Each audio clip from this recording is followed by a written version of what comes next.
Hello everybody, welcome to the United Community Channel, back with another watch along tonight, and we're back for the big one. Real Madrid and Manchester City in the Bernabeu. So we've got our Man City jersey on, of course, as a United community. But look, overall I'm just looking forward to the game. I think it's going to be, well, let's just hope it's as... let's hope it's as exciting as it was last week, the first leg. So, team news is just checking team news before we come on. Both teams again have gone obviously for as strong as possible. Home side, Real Madrid, obviously Courtois in the goal. Danny Carvajal is right full. Ferland Mendy left full with Nacho and Militao centre backs. And that means that David Alaba actually drops to the bench. Toni Kroos and Luka Modric in the midfield alongside Casemiro, who comes back. Was he suspended, I think, for the last game? But he didn't play in the first leg. And then three players up top then for Madrid are Vinicius Jr. on the left, Federico Valverde on the right, and then obviously Karim Benzema through the middle. Notable players on the bench, I suppose, for Real Madrid: David Alaba, like we mentioned, Marcelo, Lucas Vazquez, young Camavinga is there, Asensio, Rodrigo. Rodrigo obviously drops out from the last day, but no Gareth Bale, which is interesting. City have gone very strong as well. We have Ederson in goal. Kyle Walker comes back in with Cancelo then back to left full. Laporte and Diaz start in the middle of the defence. We have Rodri in centre midfield alongside Bernardo Silva and Kevin De Bruyne. And then three up front then are Phil Foden and Riyad Mahrez as your wide men, with Gabriel Jesus through the middle. You know, notable players on the bench, again, Gundogan, Fernandinho, Raheem Sterling, Jack Grealish. Two teams have two strong squads, but also two strong benches as well. So, without a doubt, it's going to be a good game, and we're looking forward to it. Let's have a look and see.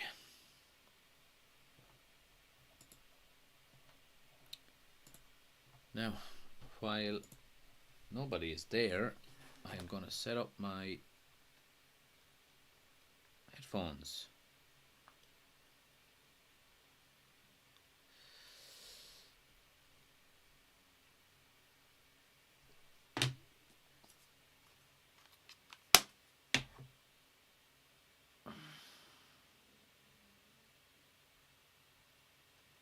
Oh yeah, Alex, Gareth Bale needs a golf course. Oh, he'll have no shortage of golf courses, I'd say. By all accounts, he is coming back to the Premier League, according to rumours, but we'll see. So we will. Let's just see now. I'm gonna get my headphones set up, and we will be able to commentate. But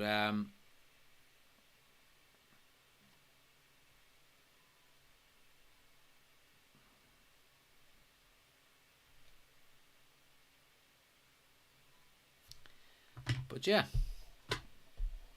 let me just have a check.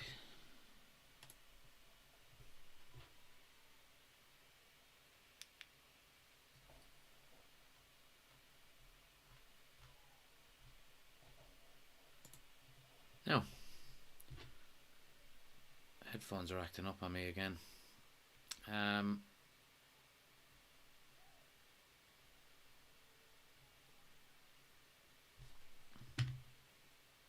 But yeah, looking forward to the game. Like I said, two strong teams. Obviously, Liverpool have qualified last night, and away the winners of tonight. I think either way, regardless of regardless of who wins this game tonight, I think both teams obviously will won't be in. I suppose won't be easy.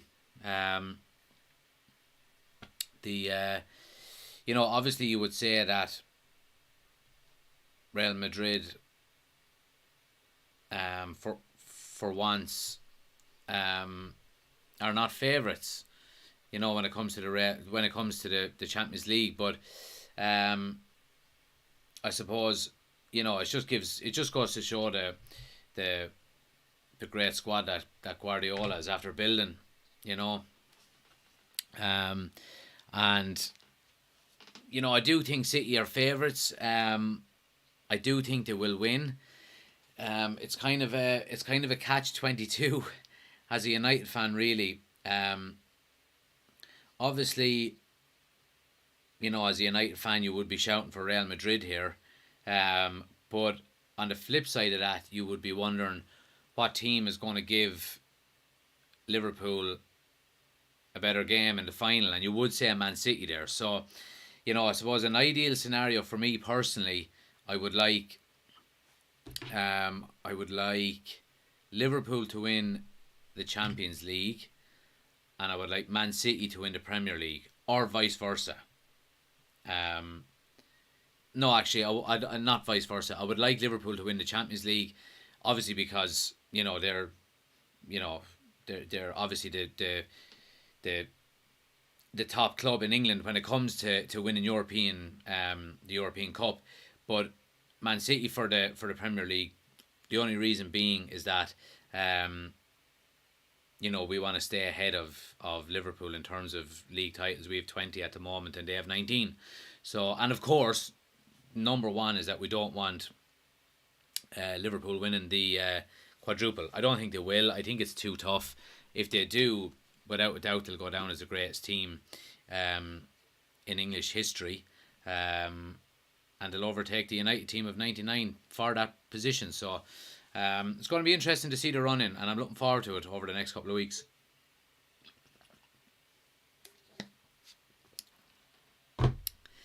Alex says, what's my setup like?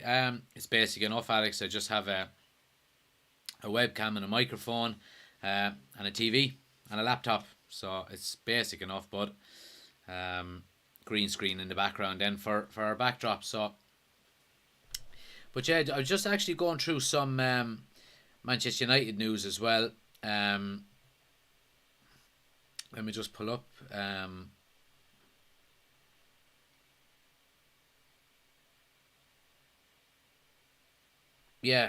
more news about Jesse Lingard coming out. We touched on it Monday. We touched on it Tuesday. Yesterday actually. Yeah. So, with Jesse Lingard, I've discussed it already really, and he's come out again. He's put his cryptic picture up. It's basically a picture of him looking confused as a kid on the soccer pitch, and everyone knows what it means. It's aimed at Manchester United, saying, what's going on? Why didn't I get a send off? And do you know what, Jesse? Just pack your bags and go, man. You know what I mean? Because I'm sick of your bullshit. And it's you're after taking the shine off a good performance and a send off to a couple of your teammates who did play and played very well. So jog on, Jesse. Go to West Ham and enjoy the rest of your career, because you're not good enough for Manchester United. But yeah, let me just have a quick scan here now of other stuff.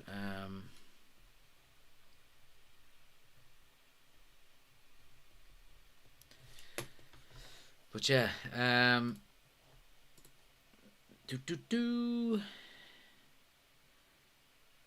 So yeah, there has been links with Nkunku with Manchester United again. Obviously, he's been linked to the club on a few times, but there does seem to be a kind of a growing sense of optimism around potentially signing Nkunku. Rangnick has proposed the Frenchman to Manchester United. He's given his backing in relation to going out and getting him.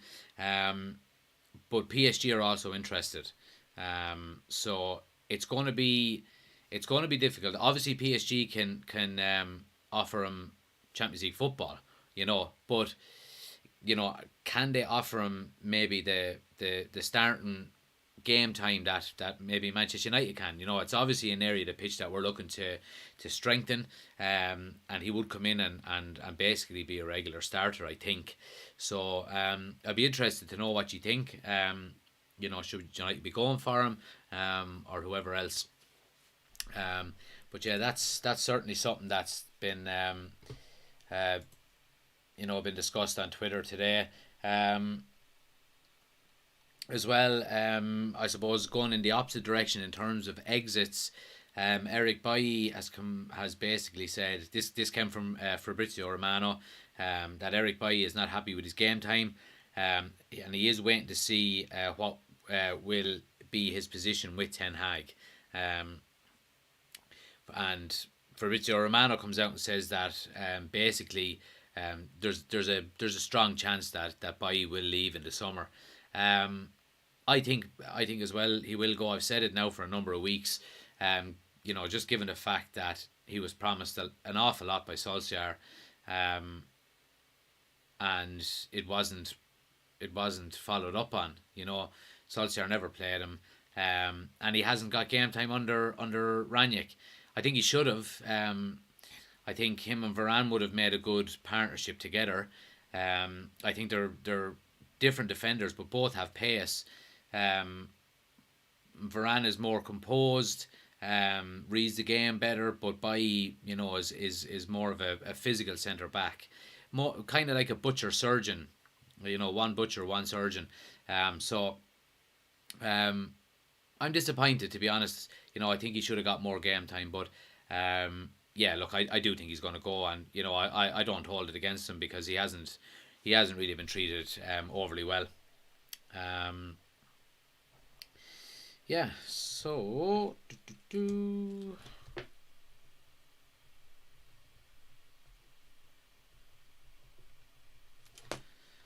but yeah, players coming out onto the pitch now. And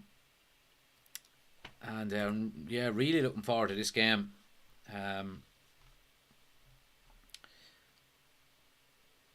Other news as well, just kind of flicking through it here. Mitchell van der Gaag is close to becoming part of Ten Hag's coaching staff. He hasn't signed his contract yet, because they're waiting to see what happens in this change for Manchester United in the board with Matt Judge leaving. So I think it's important that Erik Ten Hag is allowed to bring in the backroom staff that he wants to bring in himself. Obviously there's been names floating around like Steve McLaren and Robin Van Persie, even Rio Ferdinand going in there as assistants. But obviously he's had success with Ajax at the moment, over the last number of years, and his assistant Van der Gaag has been integral to that success. So I think it's important that he's allowed to bring in whoever he wants, and I do hope that can get over the line. Yeah.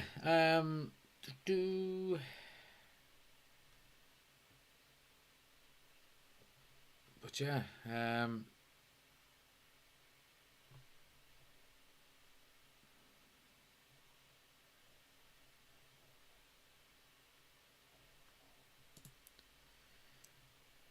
But yeah, we're looking good now. Just about time for kickoff.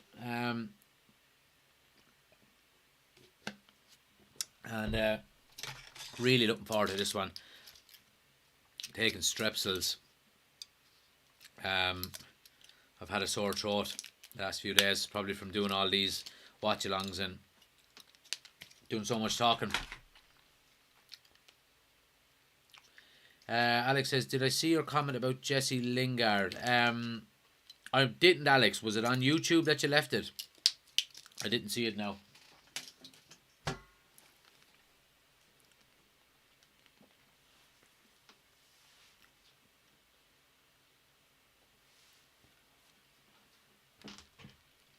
But yeah, I mean, I'd say it's a massive boost there for Man City to have Kyle Walker back.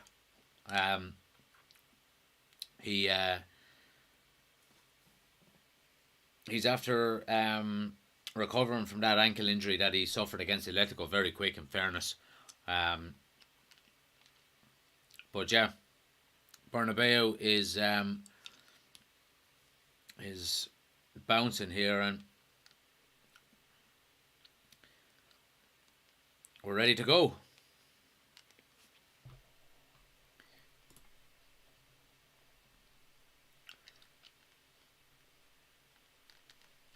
Just make sure we get the timer going. Slight delay on kickoff here, but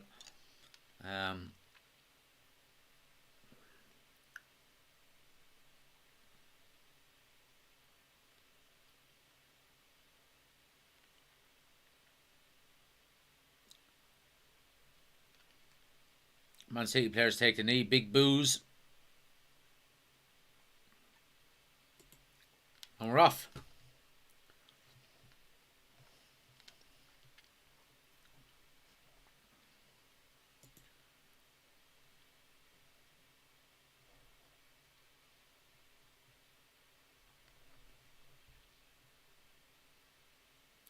On this live. No, I didn't see it, Alex. I didn't see any comments about Jesse Lingard. It mustn't have come up.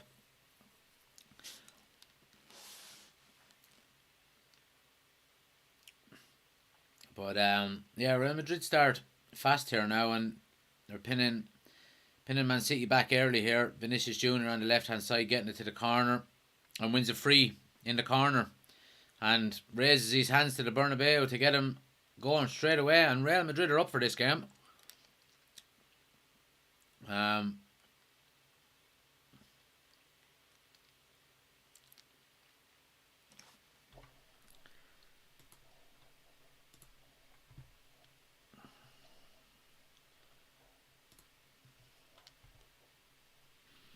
First set piece.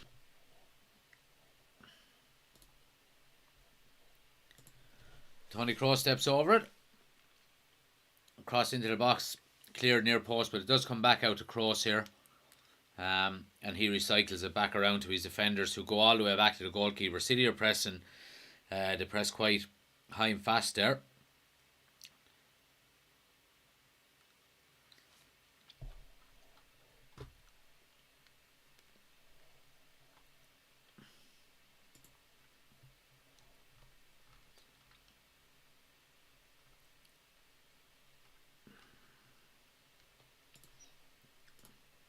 You can put it back up again if you want, Alex. I've changed the settings for the chat there. It may have been flagged, but yeah, I've changed settings there. But it's fast start by both teams here, end-to-end kind of stuff. But it'll be interesting to see which kind of team settles in first here. Obviously, Real Madrid need a goal. You know, 0-0 would suit City, but it's not really their. It's not really their style of play, just to sit back. You know, so. Yeah, it's interesting now.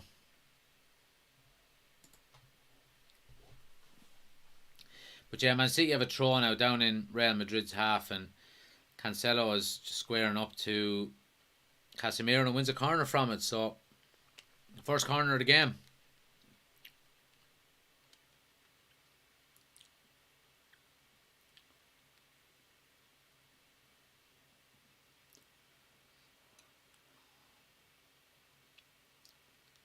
Kevin De Bruyne and Phil Foden over the corner here. And be Foden with the corner. On back across by City, and it looks like it was Casemiro maybe that won the header. And Real Madrid come clear with it. Benzema, but Man City do swarm and win the ball back. And again in Man City's end, in Man City's final third. But Modric comes away. But Real Madrid are looking quick on the on the break in their transition from defence to attack. They do get up the field very quick. Vinicius Junior then with a lovely crossfield ball to Carvajal, who puts in a lovely cross, and Benzema, oh! And you would expect Benzema to at least hit the target given the form he's been in. Lovely cross by Carvajal, and Benzema just gets between Laporte and Diaz, gets up nice and early, but his header is over the bar. Chance, and that'll liven City up, you would think.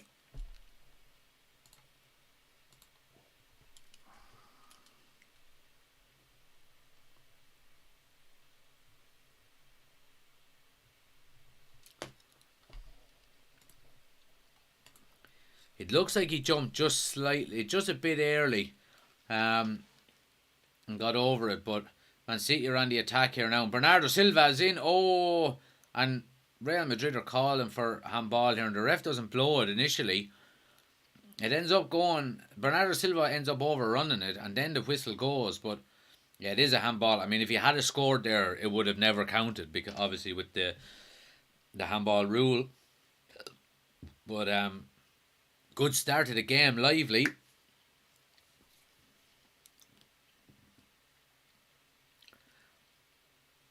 Yeah, thanks to everyone who's watching, guys. Make sure you do hit a like on the video if you can, and hit subscribe as well. Sloppy out of Real Madrid now in their own half, but they get away with it. And Vinicius Junior is on the ball wide left again. He's going to take on Kyle Walker, but you know you'd expect Kyle Walker to be able to match him for pace. So it's going to be an interesting battle out there. But it's been end to end so far. I mean, both teams going for it here, not sitting back. Especially City. I mean, they've looked to get forward when possible. You know, they're not trying to slow the game down in any way. But again, that's not their style, you know. So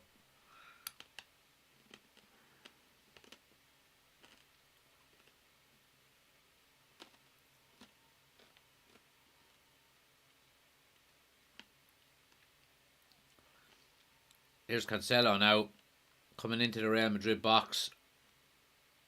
Back to Bernardo Silva.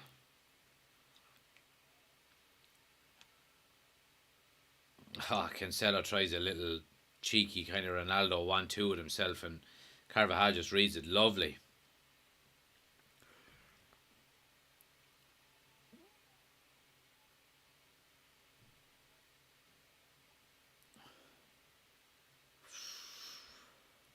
And Ederson, just showed a replay there of Vinicius Junior closing down Ederson with a kick, and he's I'd say half a boot away from blocking it, and it could have easily been a goal. And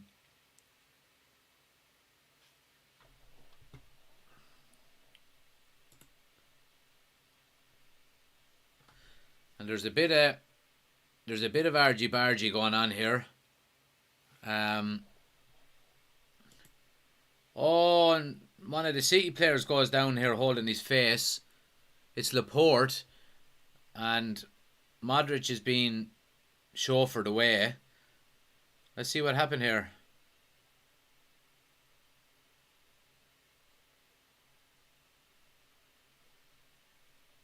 I mean, Emerick Laporte there just falls on the floor for no reason. And that's absolute bullshit, to be honest with you. Modric is half of his size. All Modric does is stand up to him, and he goes down on the floor holding his face. You should be ashamed of yourself, you fucking fraud. So you should.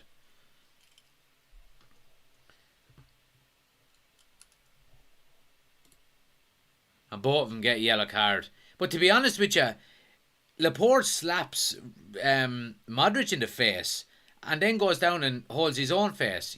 I mean, that's the biggest load of bollocks I've ever seen in my life. And he should be ashamed of himself for his actions there. And I'm surprised VAR haven't intervened with that.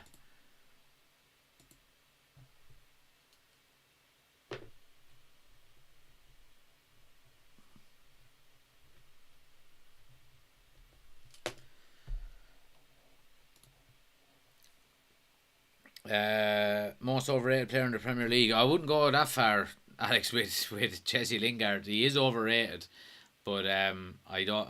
There's there's other overrated players. I could name a few of them at Manchester United, to be honest, but he's just not good enough for United. It's time to go.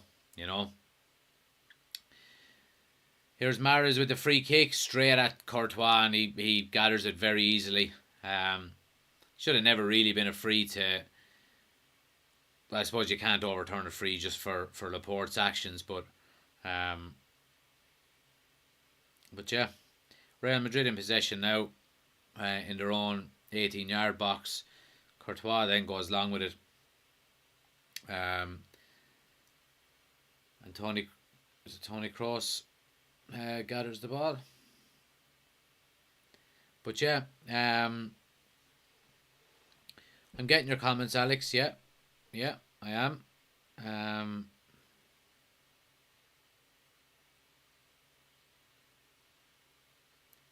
Is that kind of player who works in space, if that makes any sense.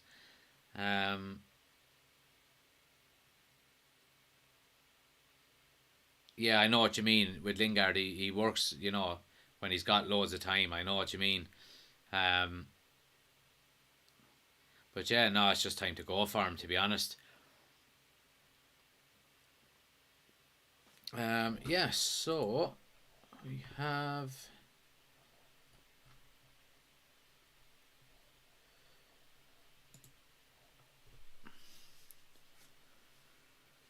But yeah, good game so far here now, and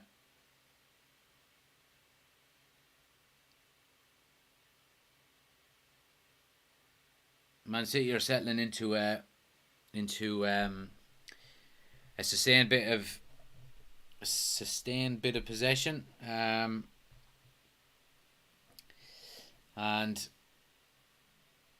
Real Madrid are on the ball here now, down their left hand side. I mean, it's interesting to see how well Real Madrid will cope with the pressure of Real Madrid or of Man City, but they're coming through here. Oh, and Benzema comes all the way across to him from a low cross, and he blazes it over the bar. He's had 2 chances now, and it's unlike him to not to hit the target with any of them. So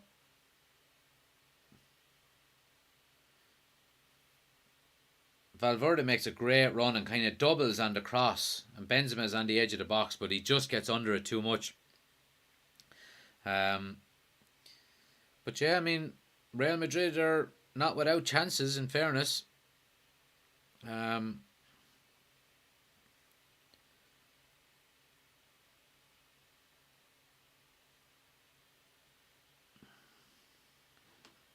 But yeah, I mean, Real Madrid pressing them up high, especially for their goal kick there, and Ederson goes long with a kick and just gives it straight back to Real Madrid. So, yeah, Real Madrid are doing well here.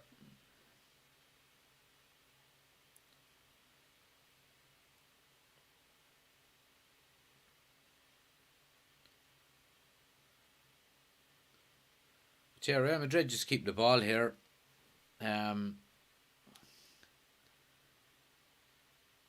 But again, majority of it has been in their own half, bar them 1 or 2 chances. But anytime they do get the ball forward over the last few minutes, it does tend to be long. Ricey, just tuned in. Who's on top so far? To be honest, it's kind of 50-50. Benzema had a great chance for a header just outside the 6-yard box and hit it over the bar, but City haven't really had any chances, but it's been end to end, if that makes sense, without real chances.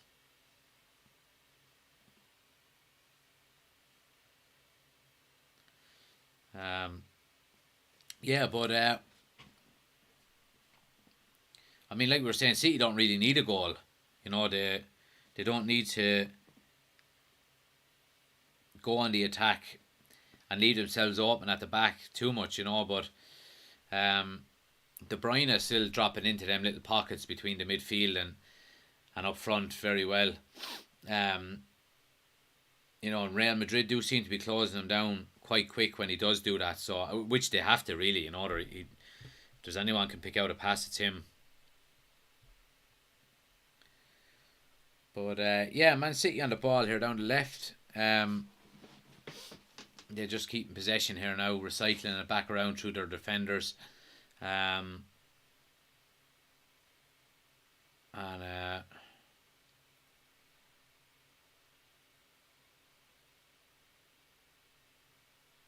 here's Foden now, gets a white to De Bruyne, tucks back inside and has a shot, and just down the throat of Courtois, who and it stings his hands, in fairness, but he does well to just bounce it in front of himself and hold on to it then at the second attempt. Here's City come again now, and it's De Bruyne. Oh, and he just misplaces the pass to Mahrez, who's making the overlap.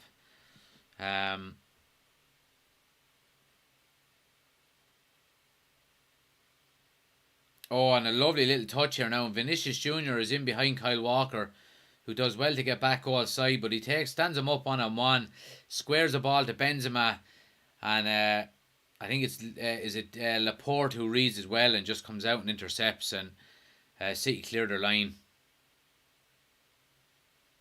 I mean, that just goes to show the pace of Kyle Walker there. I mean, Vinicius Jr. had maybe 10 yards on him, a little bit more maybe, and he makes it up. So it's going to be a good battle between the two of them.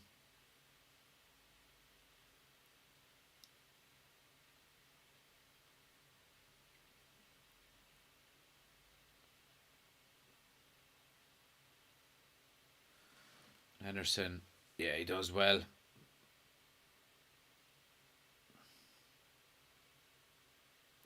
Yeah, I mean, City are just keeping possession, even in their own half, in the edge of their own box. It's just they're looking comfortable. They're not panicking in any way.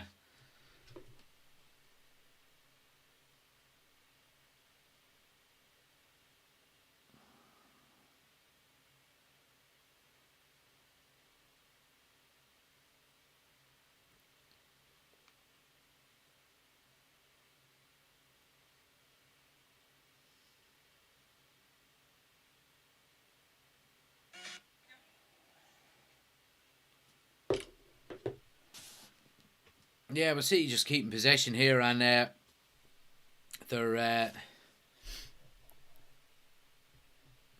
I suppose they're doing the right thing with it. Really, they're taking the sting out of the game, and you know, trying to silence the crowd as much as possible,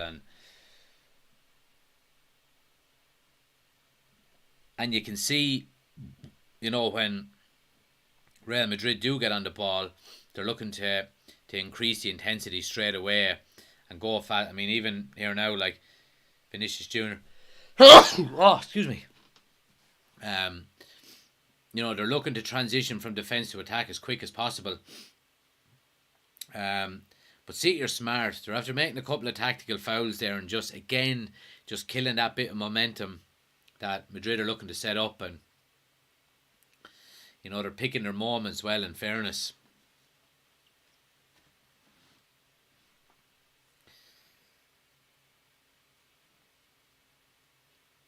Oh, here's Benzema, and it comes out of it. Vinicius Jr. just hits it too early, and Real Madrid are having chances here, but Vinicius Jr. he hits his shot too early. And Jaden is in the chat. How are you, Jaden? Nice to see you, bud. Good to have you. So it falls to Benzema, who just plays a little ball back over his head. Knows Vinicius Jr. is there. It's actually a clearance by Ruben Diaz, and it comes to Vinicius Jr. and the ball just won't come down for him quick enough. He can't get his head over the ball and blazes it over the bar. But again, another chance there for Real Madrid. And you'd be thinking they're going to rue these chances if they keep missing them.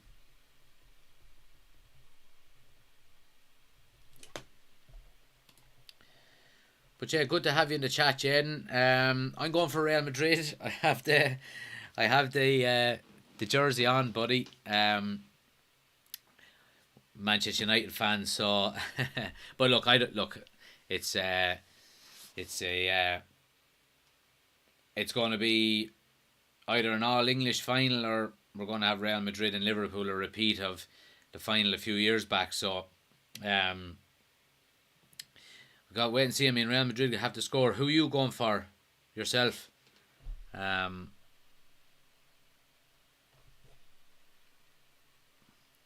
Offside there for Man City. Guardiola's looking a bit agitated on the sideline. He's losing his patience quickly. Man City. Well, look, it's good to have you in the chat, man. Like, we welcome everyone here. It doesn't have to specifically be Man United. But, and here's Bernardo Silva is in, and a great save by Courtois.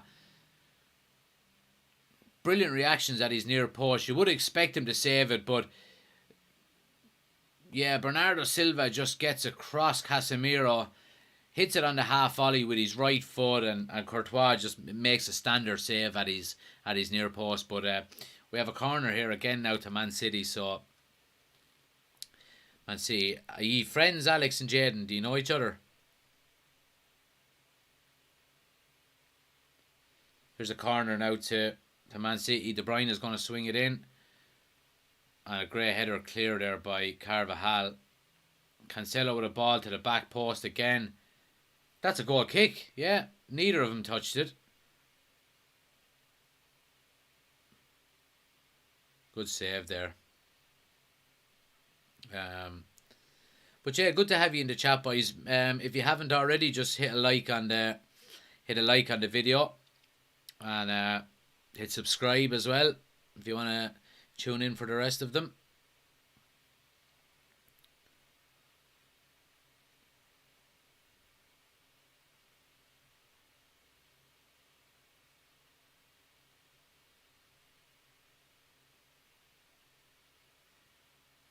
Yeah, City are starting to get on top here the last couple of minutes.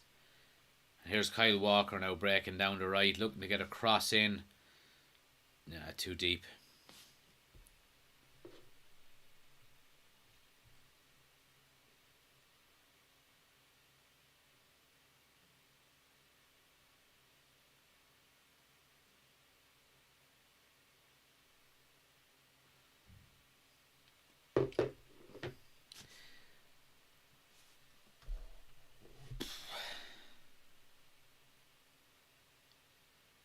Oh, and Carvajal gets lucky with his crossfield pass there.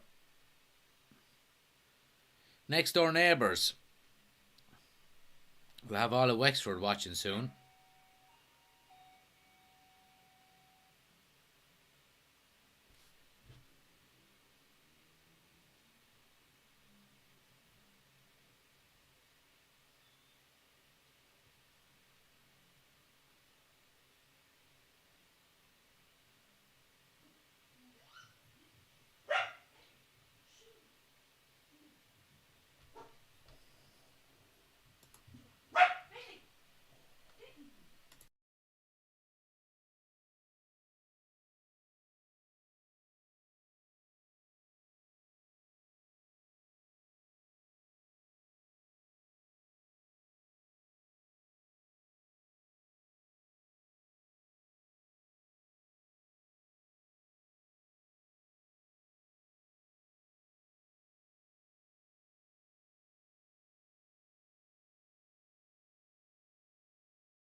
Sorry guys, the microphone came out of the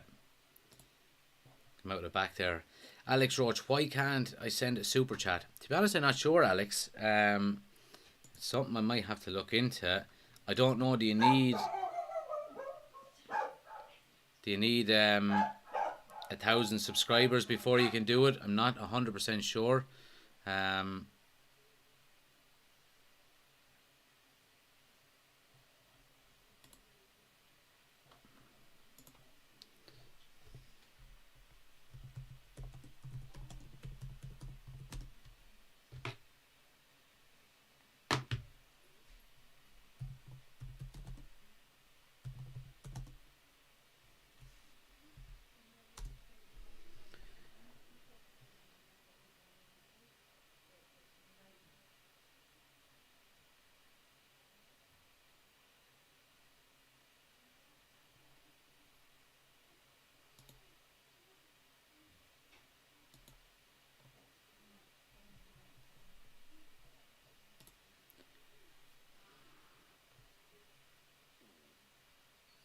Yeah, I think you have to have 1,000 subscribers, I think.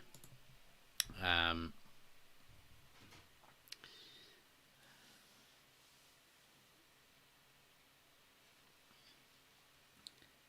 yeah, he is ricey. Fuck. Bernie's going for a walk with one of her friends. She have to call into the door here, and the dog is after going apeshit. The child is still asleep though, thank God.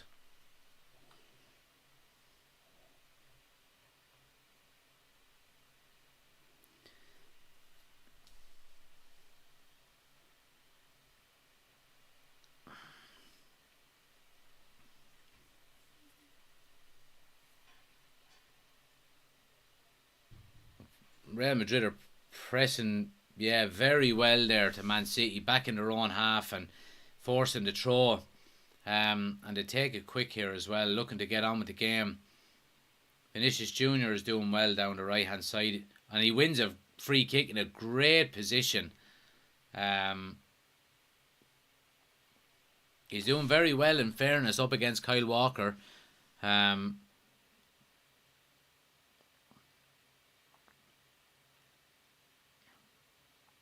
yeah, it is a free. In fairness, it's a free. Um, but yeah, good chance here for Real Madrid now. Literally 2 or 3 yards outside of Real Madrid's area. Um,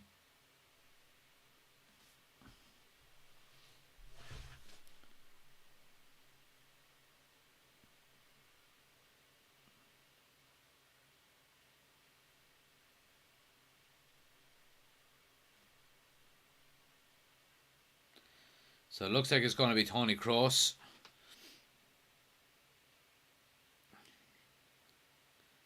Referee blows his whistle. Oh, and it's a decent attempt. Now, it did take a deflection. I'd like to see the replay on it. Oh, it's probably just going wide. Ederson probably covers his, covers his angles, but not a bad attempt.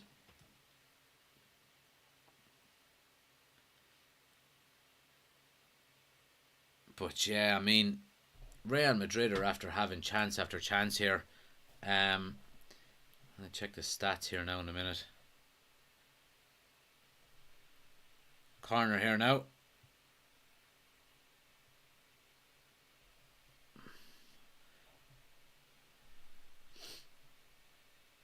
Tony Kroos with the corner. Hangs it up, and Kyle Walker does well to clear it and wins a free out.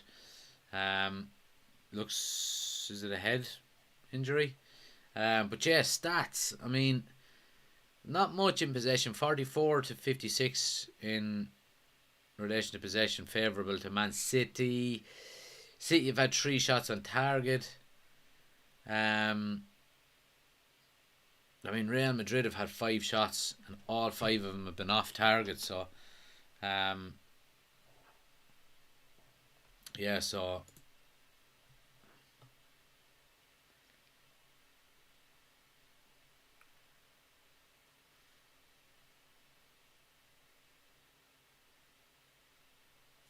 is Ruben Diaz City club captain or someone missing? It's Fernandinho, I think, Ricey. He's usually club captain. He's on the bench, so Diaz takes the armband. But yeah, I mean, Kyle Walker's gone off here. Ref stops it for a head injury, and it wasn't.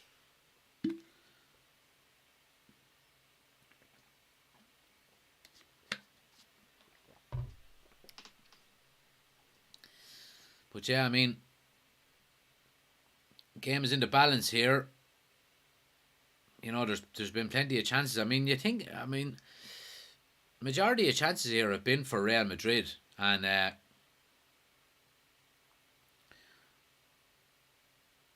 Kroos loses out. Yeah, but he does well to retrieve it, and Modric comes away with it. Here's Valverde down the right hand side. But again, City pinning Real Madrid, slowing down their attack. Their shape is very good, in fairness to them.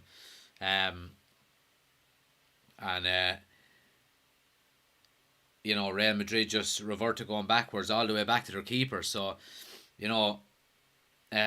City shape has been very good. They haven't allowed Real Madrid to break fast. Yeah,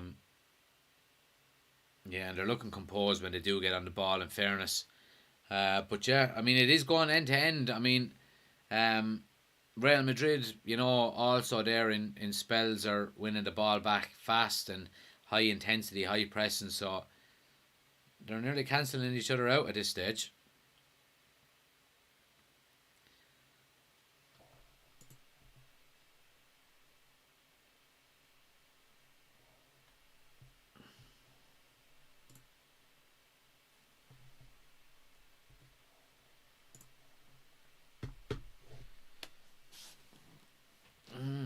Do.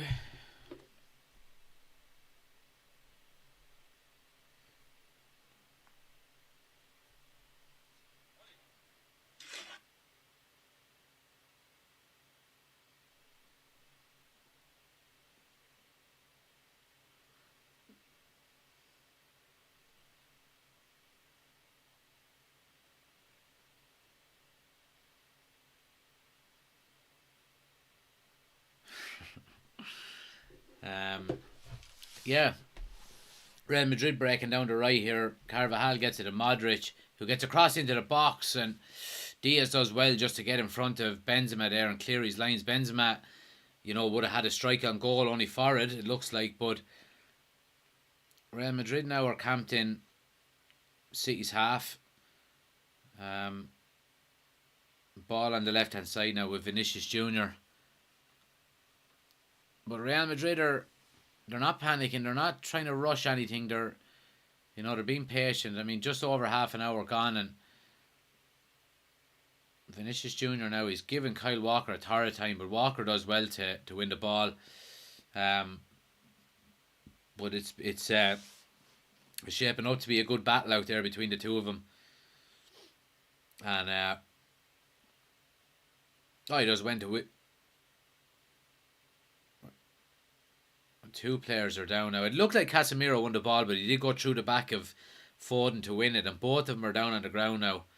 Well, there's no need to stop it if both players are down, because neither team is at a disadvantage here, and De Bruyne puts out the ball.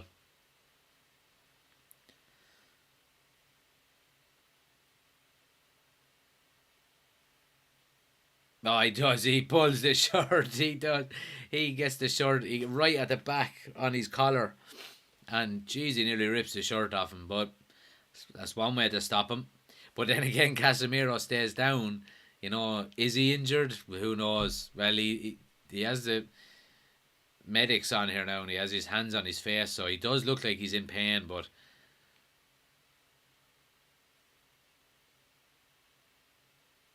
Camavinga is getting warmed up.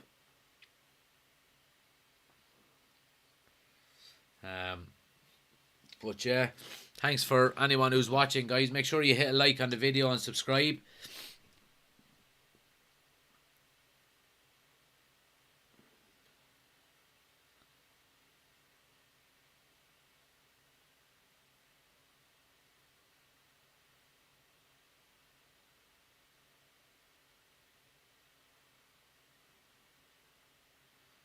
De Bruyne's having a word with the referee there. He wants Casemiro booked. And De Bruyne's face just goes pink every game he's running around. He glows like he's like the Pink Panther going around the pitch there. Do do do do do do do do do do. Oh, with the red hair, or with the strawberry blonde hair as well. That's funny.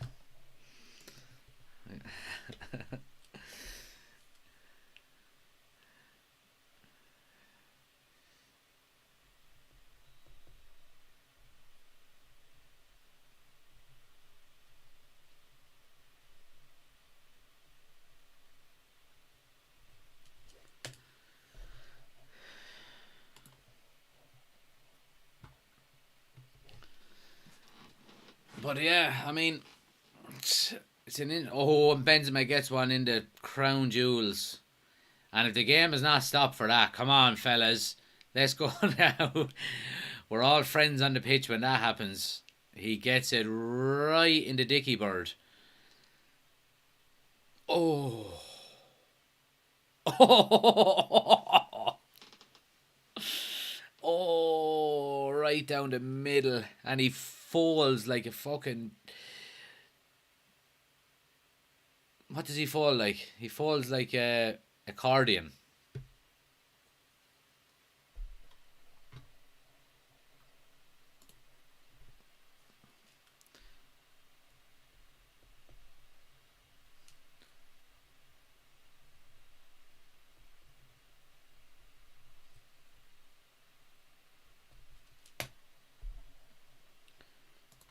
But, yeah, I mean, it's been an enjoyable game so far. 10 minutes to go. Falls like a deck of cards. Like, or is it a house of cards? Well, yeah, falls like a deck of cards. House of cards. Either or. We'll work with it either way.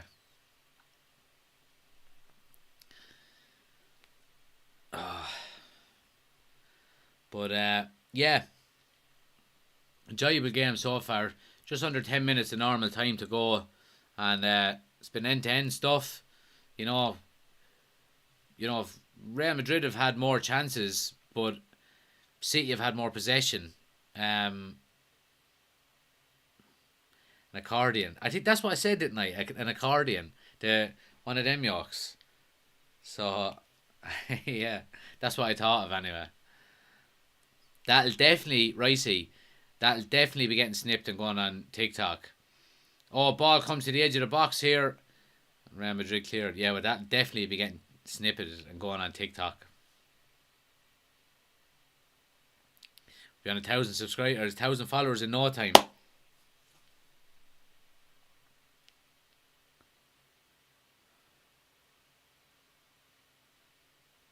Oh, Modric with a lovely ball here to Vinicius Jr. on Kyle Walker with his shoulder in the back. And the referee doesn't give it. Oh, come on, ref. That was a definite free. I mean, Vinicius Jr. has no reason to go down there.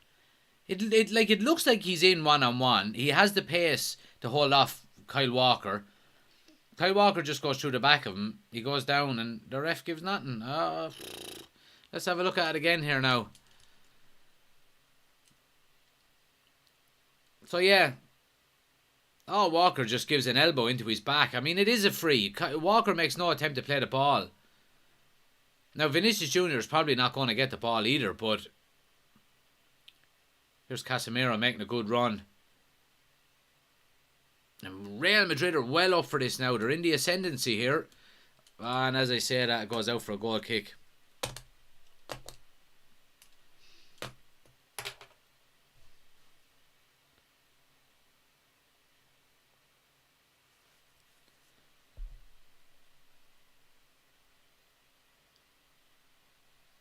Eases him off the ball. In me fucking hole does he ease him off the ball. I mean, he wasn't on the ball to start with, and then Kyle Walker ends up 10 yards the other side of the ball because he shouldered Vinicius Jr. So, I don't know. Let us know what you think, guys. Should it have been a free? Here's City now coming down the left-hand side with Gabriel Jesus. Couple of step-overs. Gets it back to De Bruyne. De Bruyne then gets it wide to Cancelo. Bernardo Silva blocked, and Mendy gets the header clear, but City still have it on the edge with De Bruyne. And here's Cancelo, gets to the end line, cuts it back to Silva, who wins a corner. Good pressure there by Man City.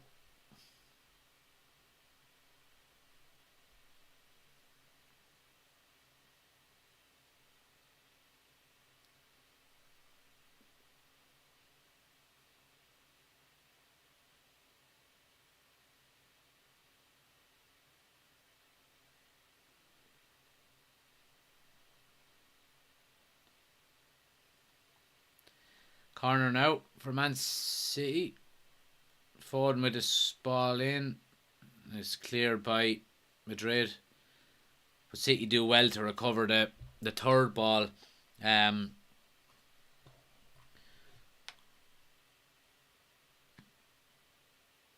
Foden on the edge with a strike. Oh, and a great save by Courtois.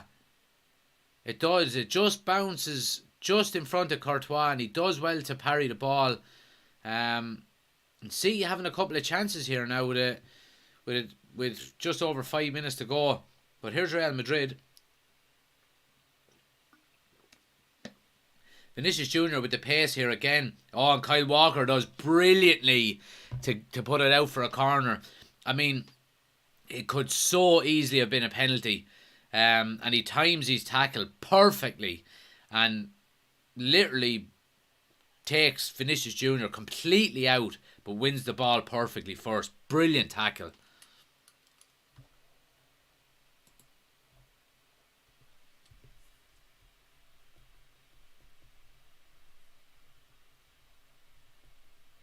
Here's Kroos now with the corner. And Laporte with a great header away. And City have men up here now for a counter-attack if they can get the right pass. De Bruyne, Modric does well to cover the angles. Plays it back to Courtois. 36 years of age and he's sprinting from one end of the field to the other. I mean, you have to hand it to Modric.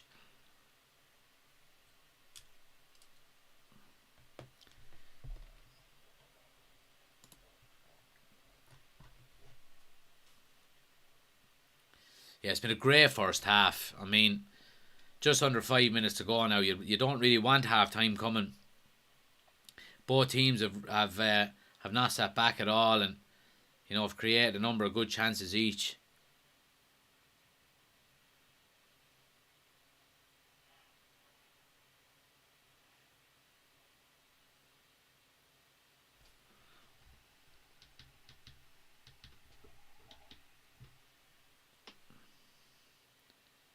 But yeah, Real Madrid just keeping the ball here now. I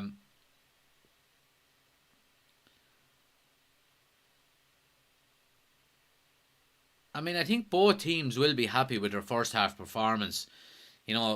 Guardiola has been very animated on the touchline, and he's like that most of the time, in fairness. But I think he'll be happy with their performance. And Real Madrid as well. I mean, yeah, they've attacked very well and they've defended compactly as well. You have to say, they've created a good few chances. They just haven't converted. That's the only thing. But again, I mean, if he can keep creating chances for Benzema, he'll eventually put one away. He's in here now. Surely he's offside, but he's in 1-on-1. Oh, he hits it over the bar. Oh, the flag goes up, but he's not on it tonight. He is not on this game tonight. He's had 3 really good opportunities now to score, albeit that one being offside, but he blazes it over the bar 1-on-1 with Ederson. And, given the form that we've seen him in recently, he just doesn't look himself.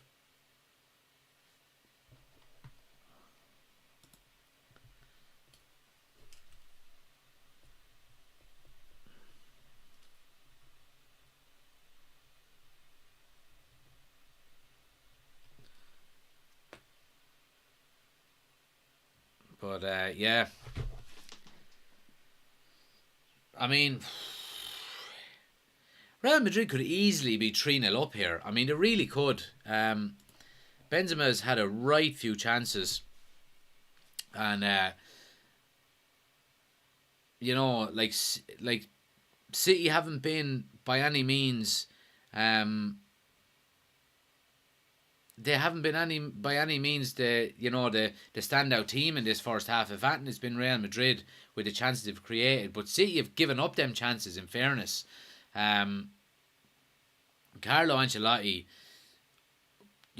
obviously Real Madrid have had the more chances, but he'll probably be the least happier of the two managers. Given the fact that they haven't scored at least one goal in this first half.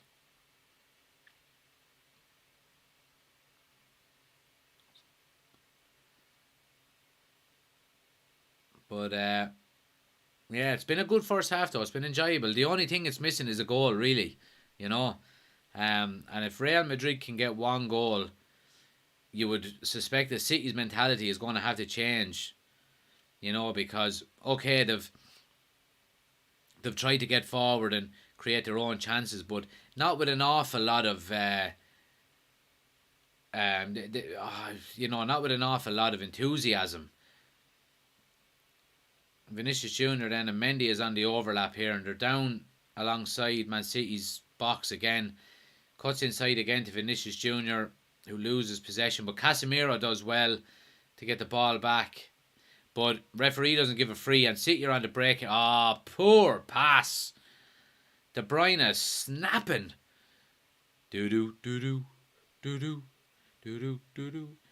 To be fair, Benzema done very little versus Chelsea, then popped up in extra time with the winner. Speaking of who, here he is. And he's just smothered out. Modric gets the ball back to Mendy here. Mendy with a cross. It goes for a corner. Benzema done very little versus Chelsea, then popped up next time the winner. Don't write him off just yet. No, definitely not. I mean, he's quality, in fairness to him. And I won't be writing him off yet. But even after missing them, he's not throwing his hands up in the air. He doesn't seem to be sulking or anything like that. Or like I said, just keep creating them chances for him, and hopefully he'll put one of them away. Who are you shouting for, Ricey?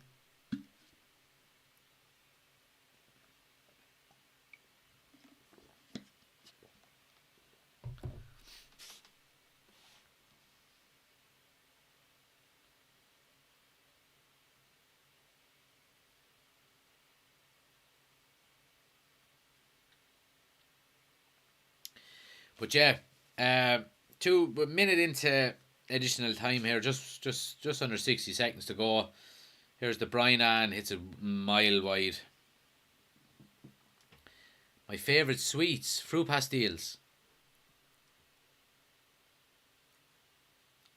He wins does he win a free kick or a corner? I think he wins.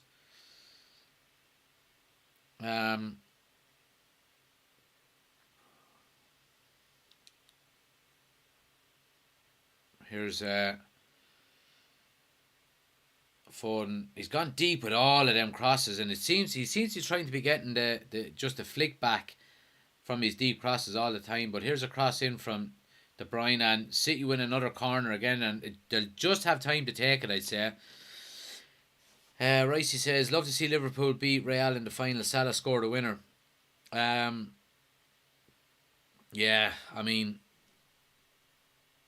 I'd love to see Real Madrid win it, because it'd mean City and Liverpool don't. But I don't think Real Madrid would beat Liverpool if they get to the final against them. So it's I don't know. It's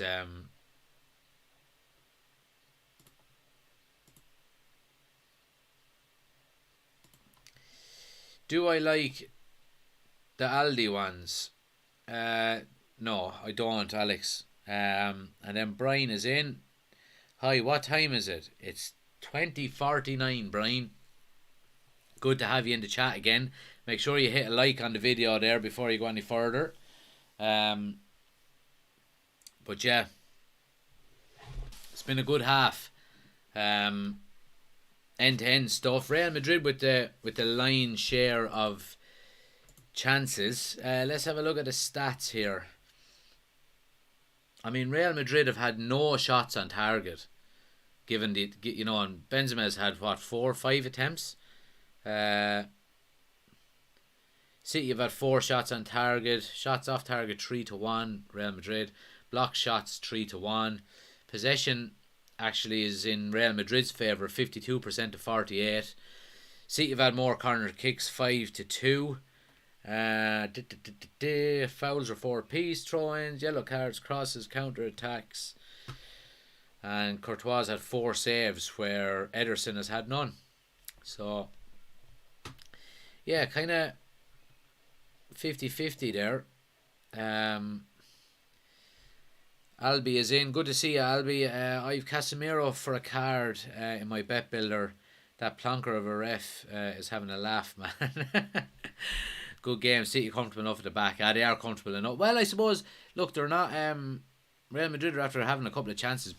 Benzema especially. But yeah, I mean, how I feel for you there with that bet builder. How Casemiro hasn't got a card yet. He went through the back of De Bruyne and then went through the back of Foden and still hasn't got booked. So, oh look, I'm sure he'll get one in the second half. I'd hope you're not waiting on that if that's the last thing you're waiting on. But yeah. But yeah, no, look, good game, good first half, end to end stuff, and let's just hope for more of the same, in the second half. You know, I mean, but I'd say Benzema's kicking himself, absolutely kicking himself that he didn't convert at least one of them.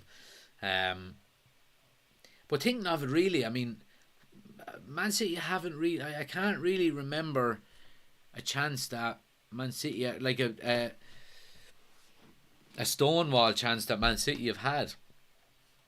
They've had a couple of half chances, all right, but yeah, it's interesting enough. But yeah, let's just have a quick look at the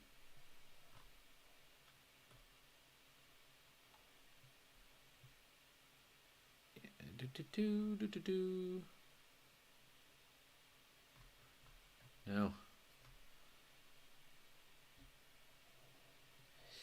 No. Yeah. Mush Conroy would have sent Casemiro for an early shower. He would have given him a red card from the centre circle because he never comes out of it.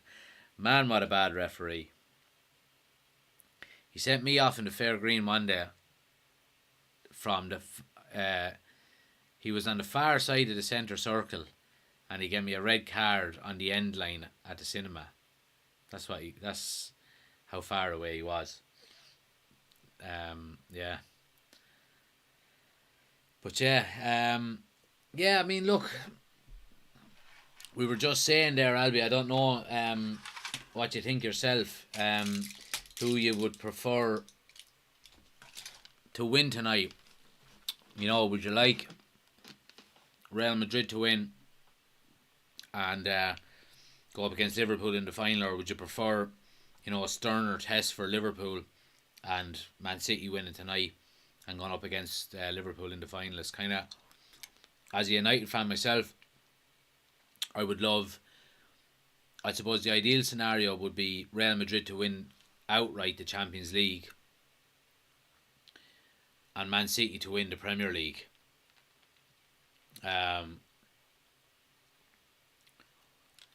You know, and then Liverpool can have the FA Cup if they want. You know, I like him. I gave away a Stonewall penalty against Lions one day. Mush shouts up, he he dived like a swan. I remember that, yeah, or I remember you telling me that.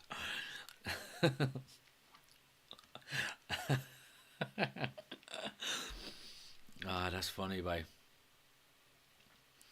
He died like a swan.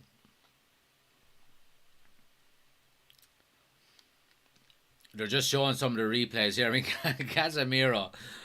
Casemiro is a lucky man not to have a yellow card. You know, he is nearly a scissors tackle on De Bruyne, and then I mean he nearly rips the jersey off Phil Foden. You know, and he still doesn't get a yellow, so he's getting a bit of a home advantage off the ref there. But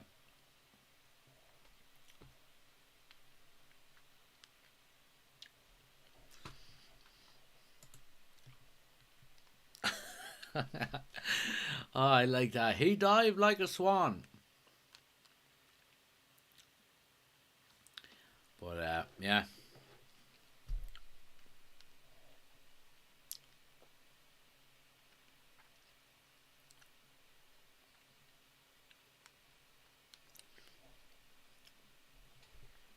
City to win, Albie says. Liverpool fear City more than Madrid. Yeah, which on City for the league and Madrid for the Champions League. Hopefully our treble will stay intact for another year. Please God. please God. But I mean, what I find kind of funny as well in a way is that, you know, you have Liverpool fans in the last couple of years have said that their title winning team was better than the Manchester United team in '99. But now they're saying if we win the quadruple, we'll be the greatest team of all time. But if you're to win the quadruple, you will be the greatest team of all time. But the greatest thing that's happened as of yet is the treble. So surely that's the greatest English team of all time. You know, it just makes sense. So it'll be a controversial topic between Manchester United and Liverpool fans. But, you know, if you're going by the logic that if Liverpool win the quadruple, they'll be the greatest team of all time, then surely the highest achievement that's been done so far has been the treble. That has to be the greatest team of all time, in my opinion.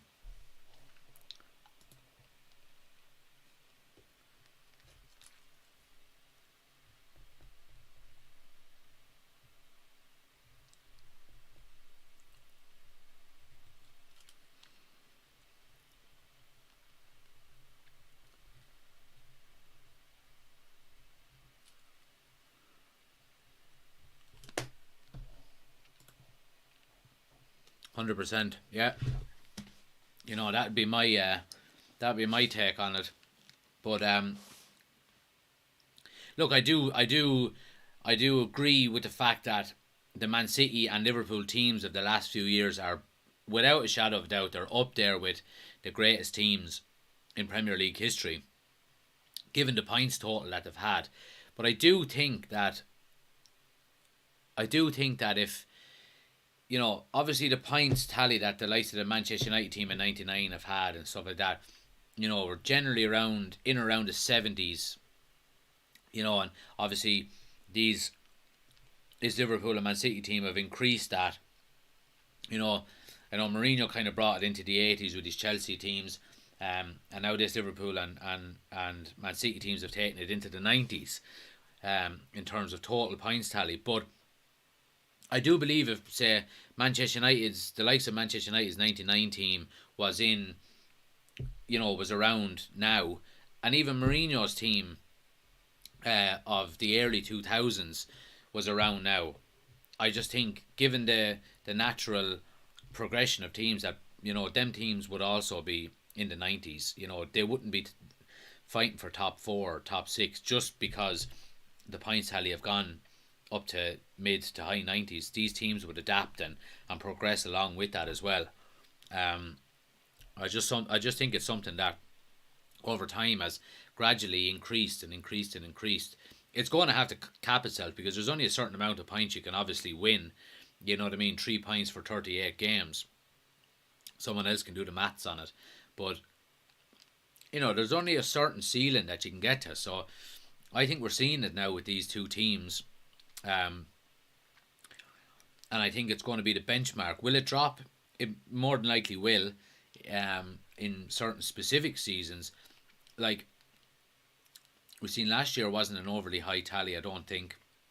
Or maybe City had a high tally, but even if you go back to you know, Chelsea winning it a few years back and Leicester the year before, it certainly wasn't up there in the 90s. So, you know, it may take a dip from season to season, but I think generally now we're going to be looking at, you know, high 80s, low 90s consistently.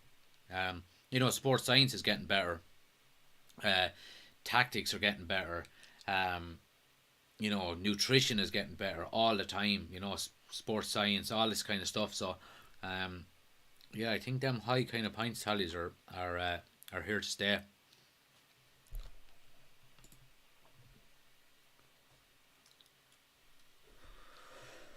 Do. Do.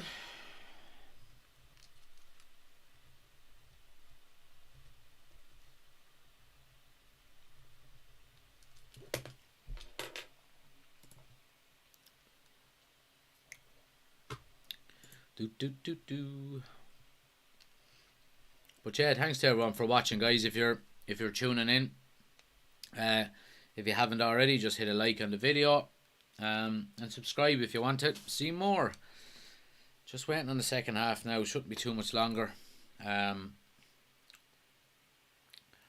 How's the feed? Is it up to speed? Obviously, I think there's about a 6 or 7 second delay in relation to YouTube, but I think we have my TV at home sorted, so we're up to speed and we're on top of things. But yeah, looking forward to the second half now. More of the same, and if Madrid can come out and get an early goal, it'll really make a game out of it. Really will. But you would think, well, I suppose you can never write Real Madrid off. I mean, they came back against Chelsea and against PSG, with big deficits. But you would be thinking if City get another goal, it leaves Real Madrid needing 2 to draw it. So I don't know if they got it in them. Maybe they do, but Benzema is going to need to up his game, given the fact that the majority of the goals in them last few games have come from him. So it's going to be interesting. But look, I mean, early goal from Real Madrid now in the second half, and it's game on. It'll make for a right game. I don't think we were ever going to get the kind of end-to-end performance that happened in the Etihad last week, but it certainly hasn't let us down in terms of quality. So yeah, just waiting on the second half kickoff now. Should only be another minute or two. I don't think there's been any changes at half time. Let's have a look. No, it doesn't look like it.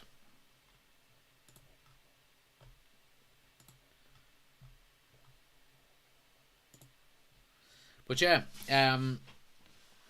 like I said before the kickoff, guys, if anyone in the chat you haven't done so, smash a like on the video. Ready to go for the Vinicius. Oh, they're just showing a replay of Vinicius Jr. coming off the pitch in the first half. He doesn't seem too happy, but he's had a right battle with Kyle Walker out there.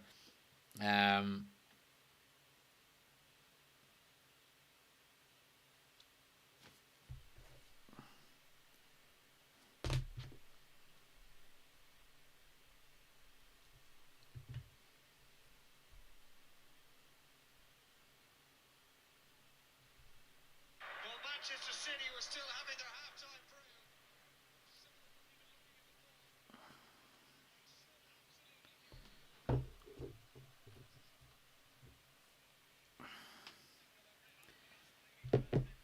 What is going on with this? Why is it after...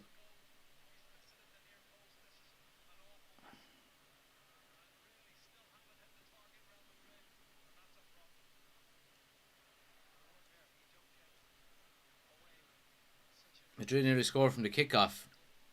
And obviously my TV is a bit behind us. We're just kicking off here now, so let me just get the timer going here.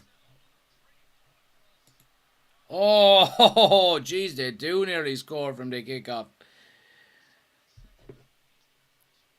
Oh man, and that was a great chance. In fairness, City were still having the tea. Great ball in. Vinicius Jr. is, oh my God, he has a clear strike on goal, and he's missing it at the near post. He loses his balance. Oh my God, what an opportunity there. Man City were still having their half-time tea.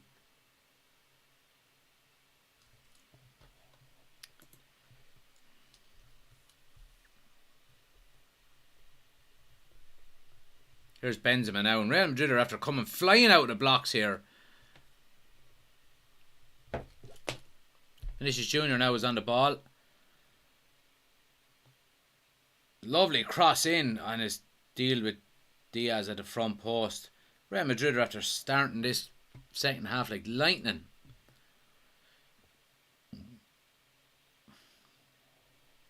But Oh, and he wins a free there as well. Real Madrid are out of blocks here like greyhounds. And Man City have seriously been caught cold here.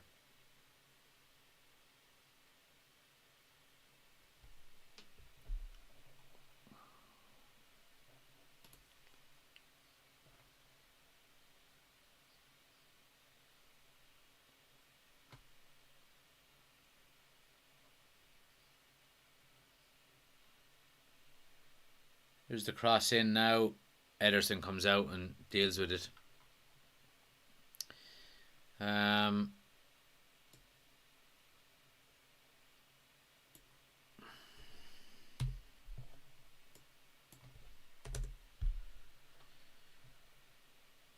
yeah, I mean, City are just kind of settling in now. Real Madrid, like we said, started at 100 miles an hour. And City just settling into a bit of possession here, taking again the sting out of the game.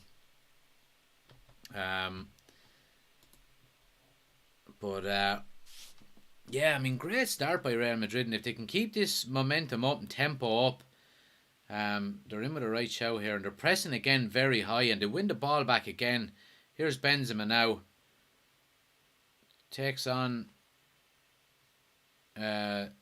Diaz there, or is it Rodri wins the ball back off him? And City are switch the play to the left now and come up along with Cancelo. Jesus pulls out to the left, but again Valverde wins the ball but loses it again. But yeah, Real Madrid clean up. I mean, oh Jesus, that's a dangerous pass into the middle of the park for Kroos, and he ends up losing it here to City.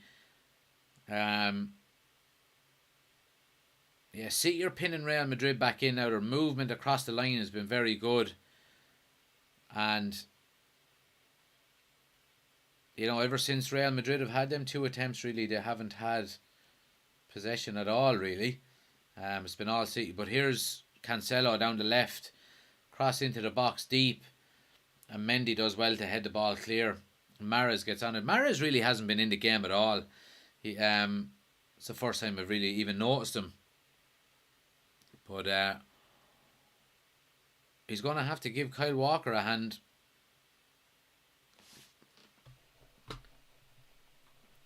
But yeah, Real Madrid do well there. I mean, and they force Man City back, in fairness. But Man City are not panicking. They're just keeping possession. And here's Gabriel Jesus dropping out to the left again. Cuts to the end line with a strike. And Courtois has Velcro on his gloves. Holds on to it very well.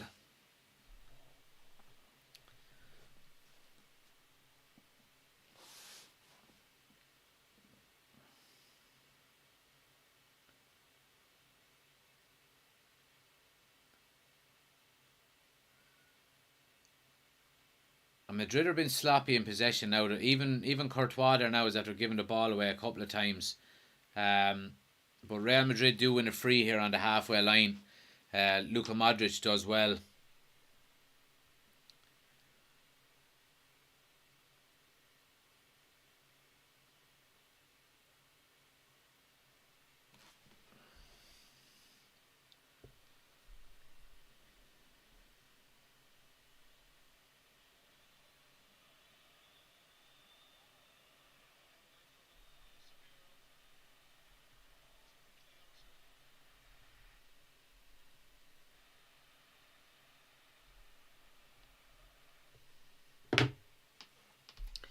But yeah, it's been a blistering start here by both teams, and I mean, if it can carry on like this, we're in for a sweet second half.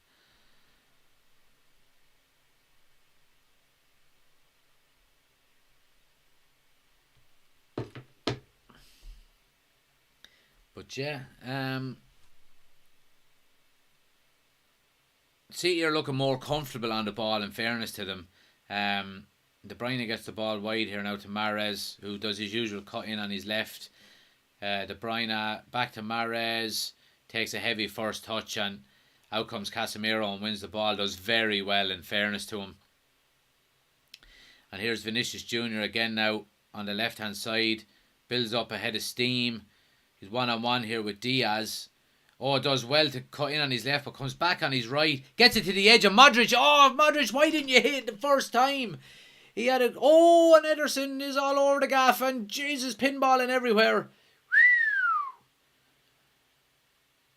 Head tennis football here.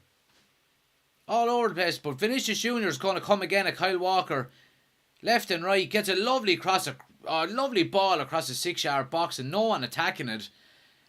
And Carvajal kind of sweeps up the ball on the far side.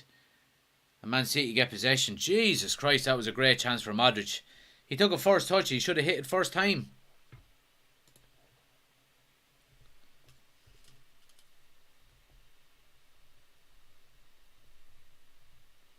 Here's Vinicius Jr. again. He's doing very well linking up there with both Modric and Benzema.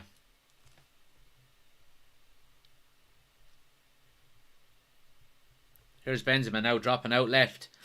Plays it to Mendy, who tries to cut inside, and Walker reads it and they clear their line. But Real Madrid are after just upping the tempo out of nowhere, really. And City need to just kind of knuckle down here and just kind of weather the storm for a minute or two. Keep a bit of possession.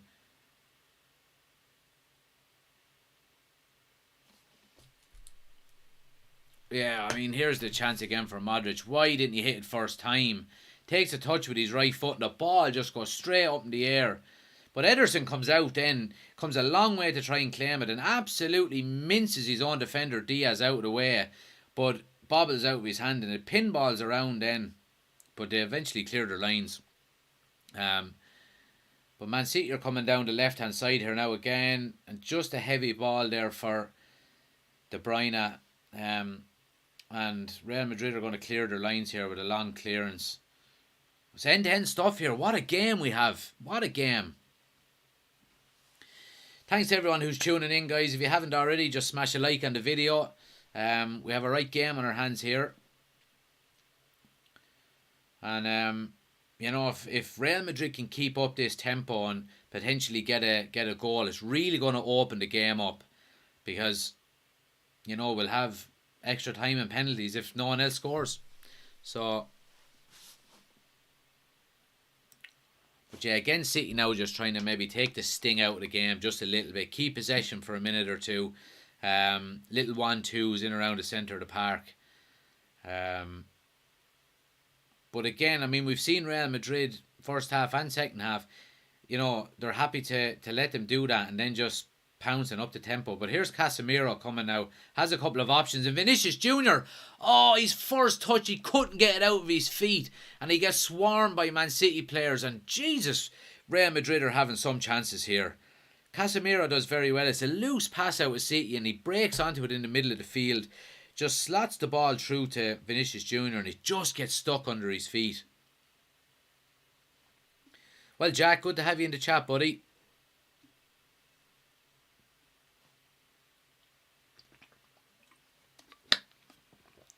But yeah, we have a game on our hands here. Here's De Bruyne now in a bit of space, centre of the park. Oh, plays a beautiful ball into Phil Foden, who gets smothered out of it, and his pass just outside to Jesus is a bit strong. Keeps it in, and Cancelo gets on it now on the edge of the box. Just looking to keep a bit of possession here on the edge, but Phil Foden looks lively every time. Now that's a dive, ref. That's surely a dive. But here comes Vinicius Jr. now. Lovely ball. He's in behind Kyle Walker again. Plays it inside to Benzema. Benzema slips him in again. And again he can't get it out of his feet. Jesus, he has fucking feet like clowns. Big clown feet. Can't get the ball out. He would have been in again with a shot on goal. And he just seems to get stuck under his feet again for a second time.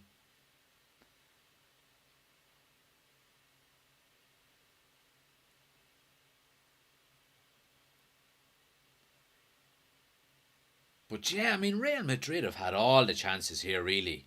You know what I mean? Really have. And if you're Man City, I mean, it's hard not to. It's hard not to. I won't say panic because I don't think they're going to panic, but you know they're going to have to do something about this Real Madrid attack because they're looking very dangerous every time they break forward. But again, I mean, Real Madrid are looking very composed and compact when they're defending. They're keeping their shape very well. They're nearly allowing City possession in certain areas, and they tend to be doing a lot of pressing when City get the ball wide. But in the middle with the likes of Bernardo Silva and De Bruyne, they're nearly allowing them into them little pockets because they know really that a lovely ball here now to De Bruyne, who just misses his first touch, and Real Madrid will clear up here. Courtois with a clearance.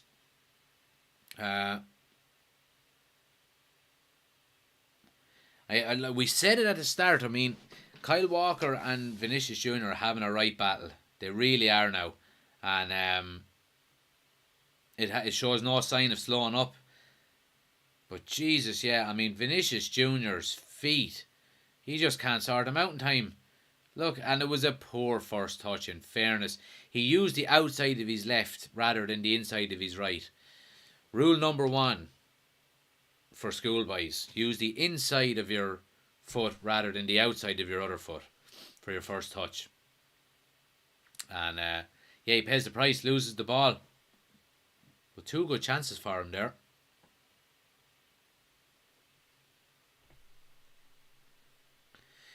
Thanks to everyone in the chat, guys. If you're there, just if you can, hit a like. If you haven't done so already, just smash a like on the video.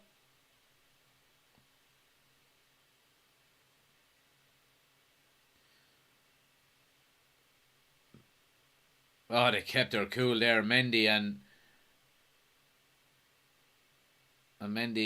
ends up losing it in the end. But Real Madrid again are quick to the second ball and win it back. Yeah, and I mean it was a bit hectic there for 60 seconds or so, and just enter Toni Kroos and he just slows the whole game down. Luka Modric too.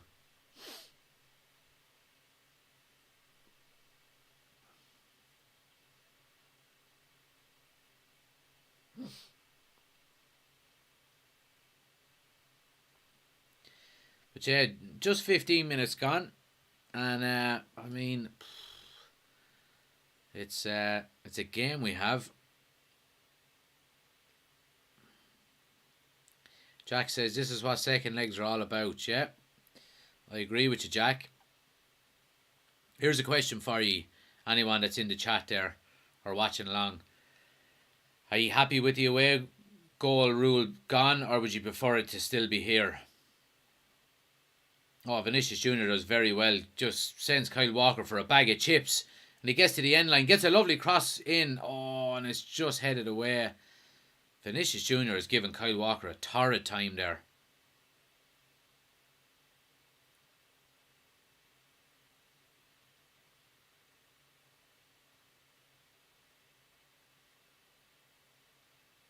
Oh no, it's just a heavy pass.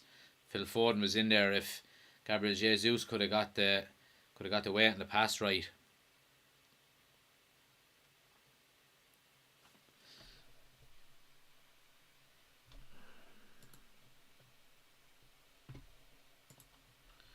Alex says it doesn't really bother me, to be honest.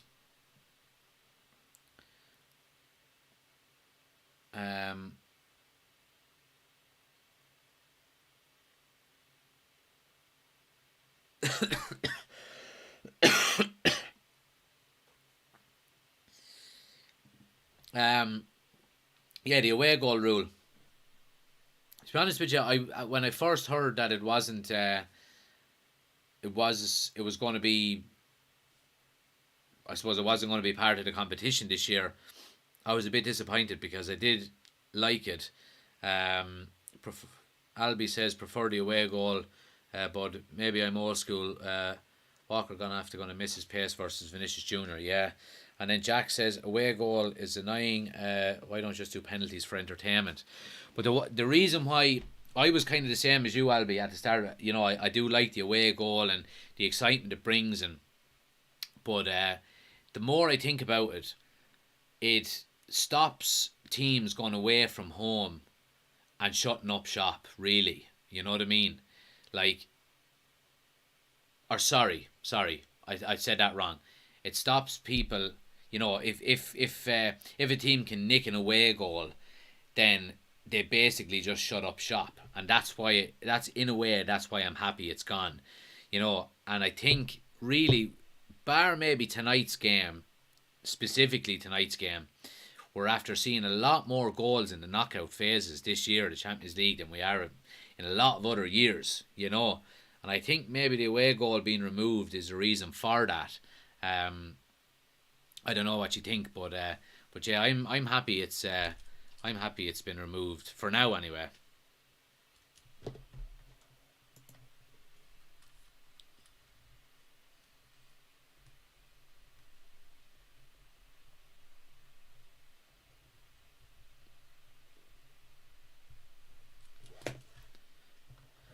So yeah, Kyle Walker off here, like Albie said there, and looks like Zinchenko. Well, they're not making the substitution yet. I don't know. I think Albie maybe is ahead of us, but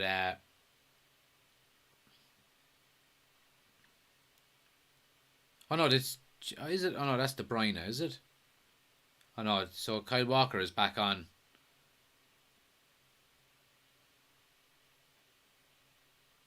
That's a Real Madrid throw. Yeah, it is. That's a Real Madrid throw. Um, but yeah, great game here so far. Oh, and a heavy pass back to Courtois. He done well with his first touch. Um, Albie says true. Yeah, fair point.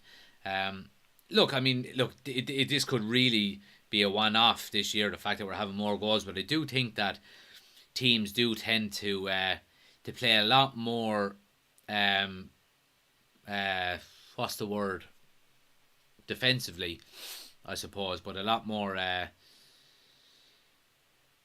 conservatively away from home in the Champions League because of the away goals or the other way around. So um, yeah, I know, but sure, look, whatever, regardless of why it's happened, who knows, but we're getting a lot of great games with a lot of great goals, so we can't complain. Jack says Real Madrid look hungry, very hungry. They do, in fairness, and I think maybe Man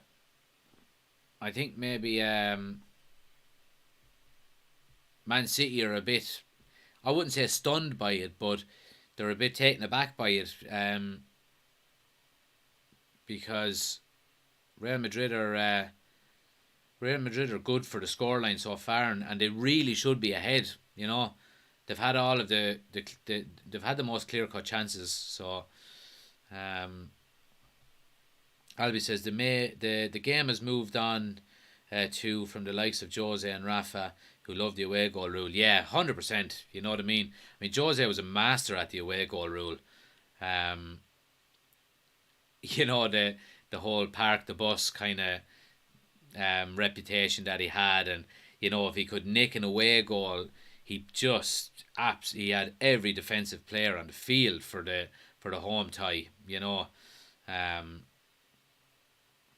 but yeah, you're right in terms of the game has moved on, and coaching I think has moved on in terms of the managers that are involved in the game now, and the way players are coached and how they're expected to play the game and stuff like that. So a lot of that has changed, and for the better, I think. There's a few things I don't like. Here's a free now to City. We'll just do this first. Oh, what a ball in! Benzema has a good header, and Madrid cleared the line. Yeah, there's a few things that I don't like about the modern game, and it's the lack of physicality that's in the game now. I mean, I'm not I wasn't around in the 80s or anything, but um, even the last 10 years or so, it seems like the art of tackling has gone out of the game. I love a good tackle. Even say when I played, and even watching it, you love a great tackle. Like even actually Kyle Walker made a great tackle in the first half there on Vinicius Junior. And it's great to see. You're using your body, you're timing it well, all of these kind of things. I think that's gone out of the game an awful lot due to the fact that players are throwing themselves to the ground too easily and getting free kicks. Now the referees have a lot to answer to as well in relation to, giving these easy frees, and players now have to be a lot smarter and they can't be going into tackles as much as they did, but it's disappointing to see that physicality gone out of the game, in my opinion.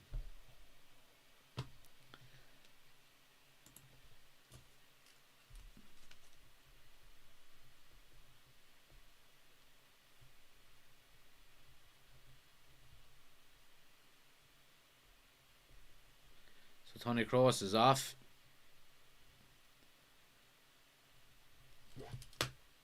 And Rodrigo is coming on. So, yeah, that's if you ever want to see a positive attacking change, there it is. Tony Kroos comes off with Rodrigo going on.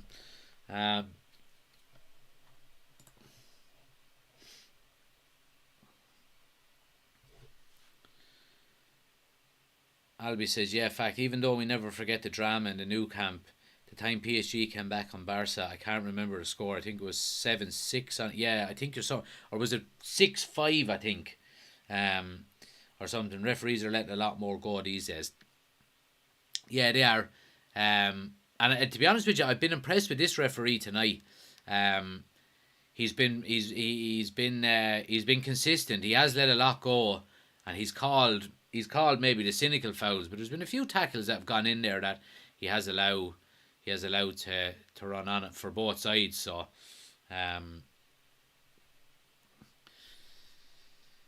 yeah, but what have we left? We have just over 20 minutes to go.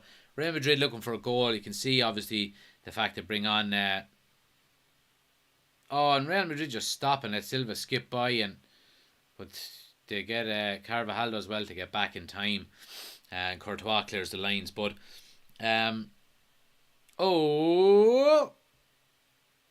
that's a coming together, and it's surely a free to Real Madrid, is it? Kyle Walker has gone down here. Looks like he's in a lot of pain. It was just a coming together. It's when you see it in that fast, it's hard to determine is it a free to either side. But I don't think the ref is giving a free here at all. I think he just allowed play on, but Kyle Walker's in a lot of pain here.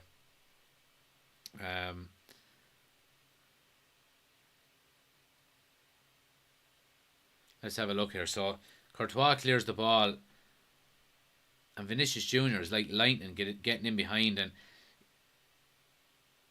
now there wasn't. I don't think it was a free to anyone, but I think Kyle Walker just twists his ankle on the way down. He is suffering from an injury from the Atletico Madrid game, obviously, and it looks very similar. I'd be surprised if he stays on the field after this now.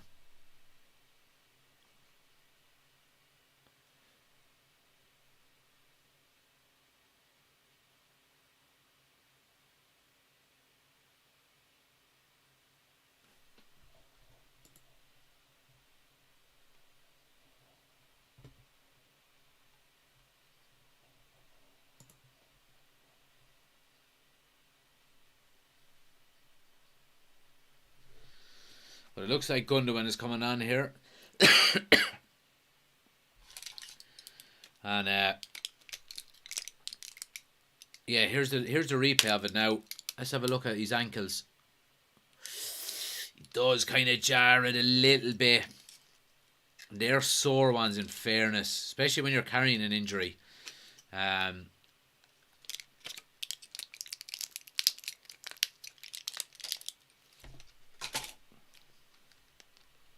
Walker's going off here.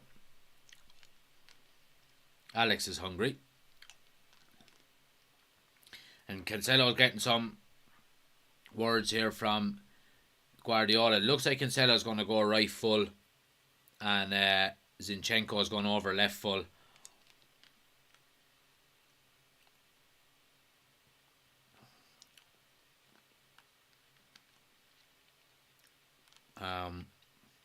De Bruyne is coming off for Gundogan.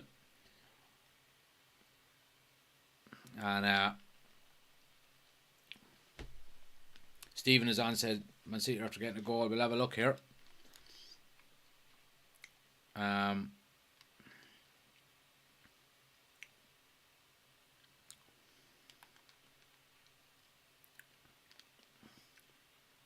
Ederson clears the ball here. Oh, lovely little touch outside. And just Man City win it back.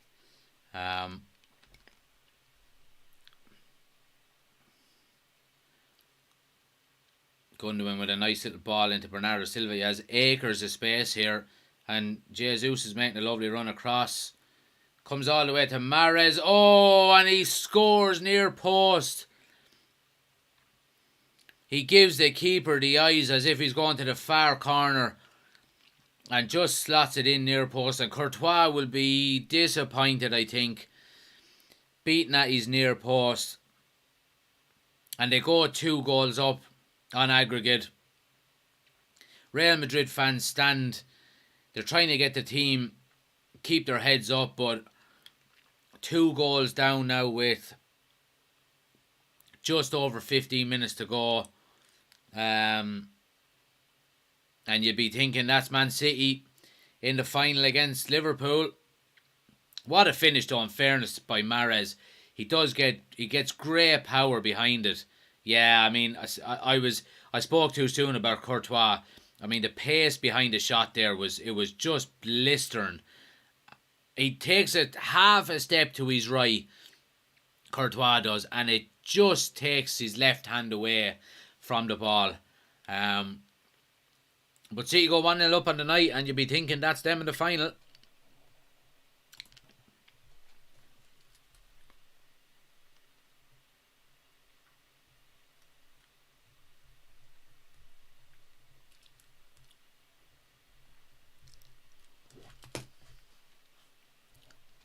We said it though. We said it early on in the first half. I mean, Real Madrid just didn't take their chances. Really didn't. You know, and as much praise as Benzema has gotten over the course of the season, I suppose. Obviously, we don't watch La Liga week in, week out, but we see him in the Champions League. But given the goals he scored, you have to say he's missed a couple of very easy, but not very easy chances, but chances you would expect him to score, you know. And it looks like they're going to pay the price here. You know, there's 15 minutes to go, unless they can pull another miracle out of the bag like they did against Chelsea and, you know, against PSG as well. Modric is coming off, so is Casemiro. Camavinga is on. I didn't see who the other one was, but yeah, I mean, they're going to need something special here if they're going to reach this final. Adam is in saying, does this automatically mean Benzema won't get the Ballon d'Or now? It doesn't mean he won't get it, Adam, but I still think he probably will, given what he's done. Look, it all depends. There's still a bit to go in the season. You know, if Liverpool were to go on and do the quadruple, hopefully not.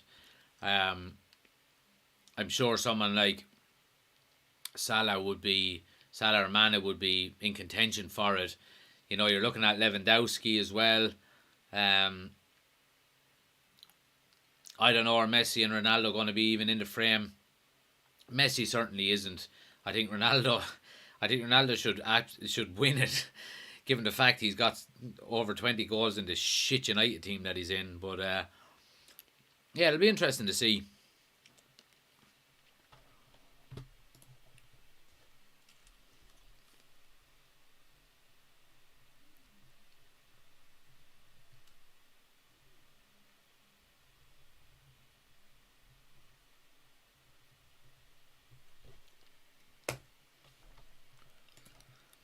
And Albi says, beautiful left foot Mahrez. Most managers probably would have hooked him on 70 minutes.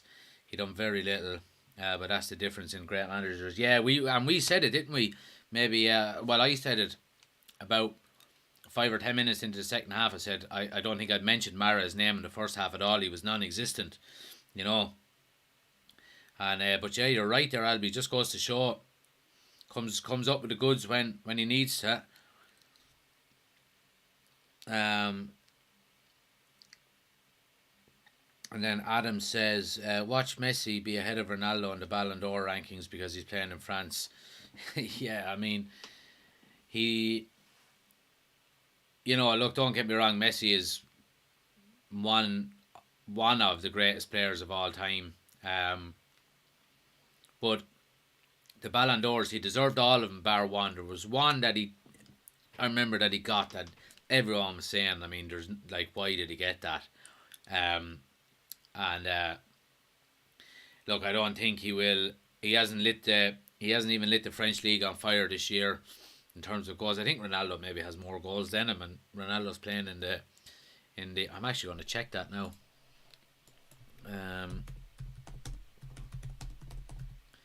Messi's goals this season.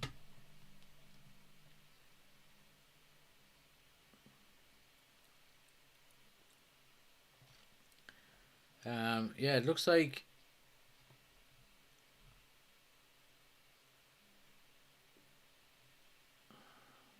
what has he got? 13 league goals, it looks like. So, I mean, he's not far off. I think Ronaldo is just over 20. But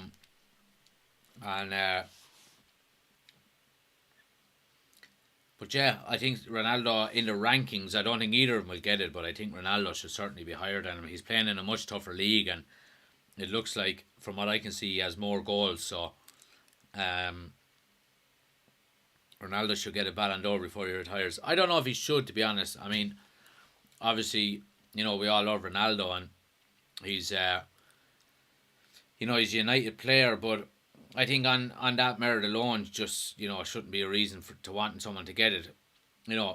I think both Ronaldo and Messi are done in terms of their Ballon d'Ors. I don't think either of them will get any more, which means Messi will pip Ronaldo by one. Adam says 9 goals, 13 assists for the season for Messi. 4 in the league. It's not been talked about at all. Yeah, you're right, Adam. I mean, I knew his numbers were very low in terms of goals. But again, you look at that PSG team, they're a bunch of individuals. They're not a team really at all. I think that's why they've missed out in the Champions League for so many years. They keep buying these superstar players that don't fit into a team philosophy, so yeah, but thanks to everyone who's in the chat, guys. I'm enjoying the chat tonight. If you haven't done so already, hit a like on the video. Feel free to subscribe as well if you want to watch some more. You can hit the bell notification as well. Once you subscribe, you get live notification when we go live and when a new video goes up. So, yeah, enjoying the chat tonight from everyone.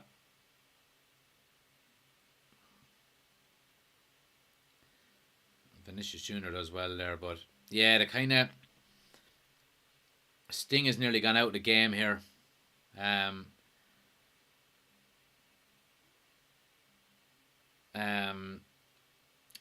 City are kind of controlling possession as much as they can, keeping this, taking the sting out of the game.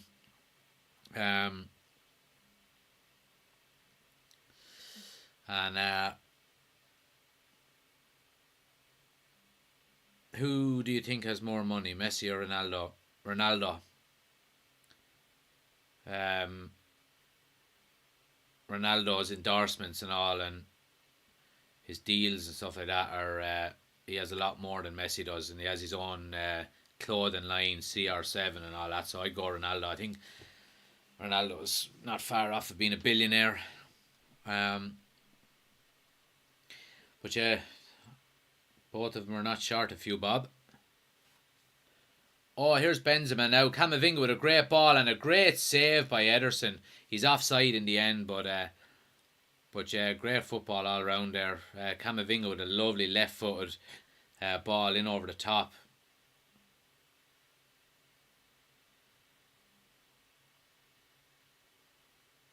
Yeah, he was offside. Adam says, what do you think the best scenario is for a United fan to the end of the season in terms of who wins what cups, leagues? I kind of said it in the first half that, and I said it before the game as well, obviously as a United fan we would like Real Madrid to win tonight so Man City wouldn't get to the final. But in terms of that, I don't think Real Madrid would beat Liverpool. Now, the number one priority, so let's rank these priorities, okay? The number one priority is Liverpool not winning the quadruple, which I don't think they will. It's very tough. If they do, fair play to them. That's number one. Number two is Liverpool not winning the league, because we obviously have 20 league titles. Liverpool have 19, so we want to stay ahead of them in that way. So I think the ideal scenario before the game would have been Real Madrid to win the Champions League, which obviously they're not going to do now, and Man City to win the league, and let Liverpool have the FA Cup if they want, and they can do a cup double. I think that would be the ideal scenario as a United fan. I think now I would like Liverpool to win the Champions League because they're way ahead of us anyway, and Man City have never won it, so we'd like to keep it that way. So I would like maybe Liverpool to win the Champions League and Man City to win the Premier League.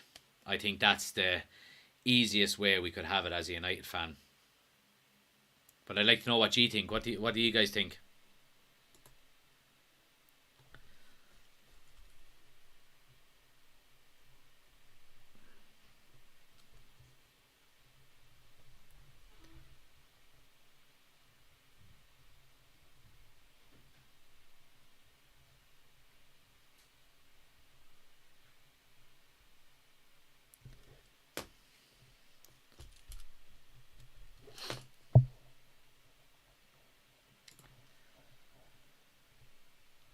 Completely agree. Yeah, it's the easiest way, really, isn't it? Like, I mean, if obviously it's terrible as a United fan having, you know, not only having Liverpool in the ascendancy and City, but City as well, and um, it's going. But look, it's going to be interesting to see. I mean, it's going to be a brilliant run in. I'm going to probably do a couple of watch-alongs for the Premier League that are not United games, in the run in. But we'll see how it kind of. Obviously, we're going to do the Champions League final, and that as well. But I would love to be in. I would love United to be in either City or Liverpool's position, because it certainly does have the makings of a very exciting run in. Um, but obviously Man City have are slightly ahead in the league. But oh, what a strike by Cancelo! Great save by Courtois. Um, I think I think Man City are going to win every game for the remainder of the season. I really do, and I think they'll win the league. Adam says also hurts that Klopp will have the same amount of Champions Leagues in 3 years as Fergie in 30 years. Oh, that's... Why did you say that, Adam? Jesus, man. I know. That's not good reading there, but in saying that though, I think in a way now I'm not making any excuses in terms of the amount of European Cups they're at, but Manchester United were in 3 Champions League finals in the space of 4 years as well. And if it wasn't for the greatest team of all time, Barcelona, we probably would have won one, if not another 2 European Cups. So, it's just that the time that United were in the ascendancy with Ronaldo, not like you had Iniesta. Oh, here's Jack Grealish is in. Oh, that would have been an unbelievable goal. What a block on the line from Mendy. Jack Grealish, he runs all the way and he actually gives Courtois, a little dummy there, and sits him on his arse. That would have been some goal. But he's back on the ball here again. Grealish here now. Dances in around. Oh, and he just pulls another one wide with his left foot. See, you're going for the kill. Jack really should have a goal. What a chance. What a chance.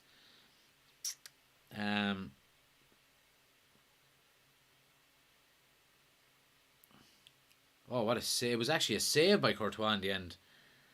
Albi says, I want City to win the league and Champions League. Lad, sick of the we won it 6 times stick. I don't want to hear it we won it 7. Yeah, that's true, man. That's true. I mean, see, the thing about it is that, especially in Ireland, there's not that many Man City fans around. You rarely come across them. Whereas Liverpool, they're fucking everywhere, you know.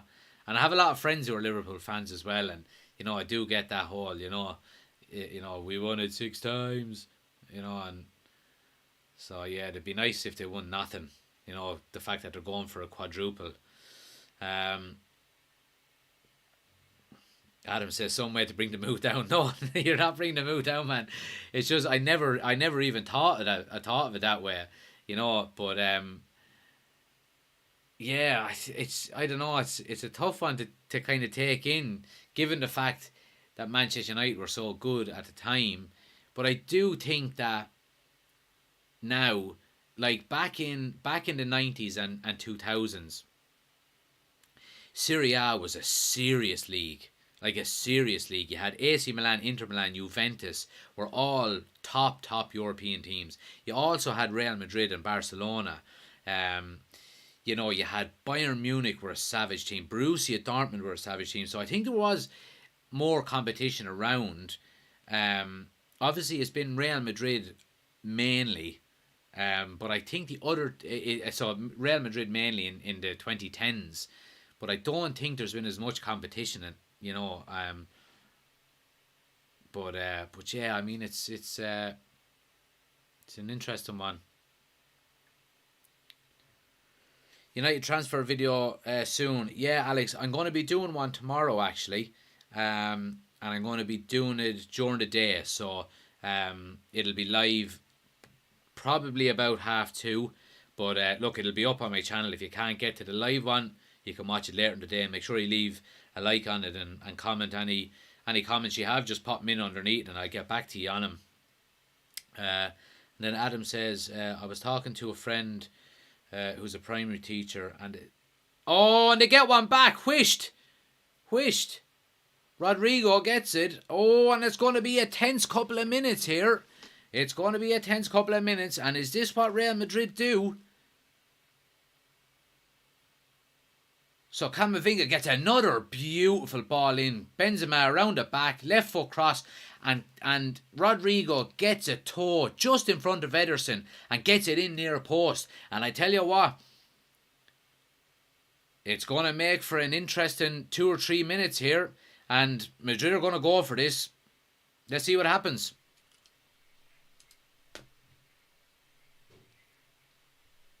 Boys, I just realised that I haven't updated the scores in the whole game.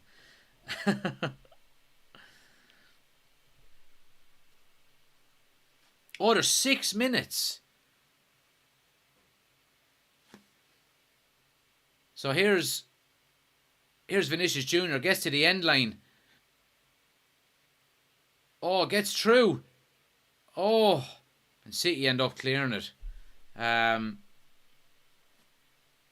But it comes back here to Mendy. Mendy gets the ball headed across. Heads it down. Rodrigo gets it wide. Carvajal with a cross in. Oh! They've done it! They've done it! Rodrigo!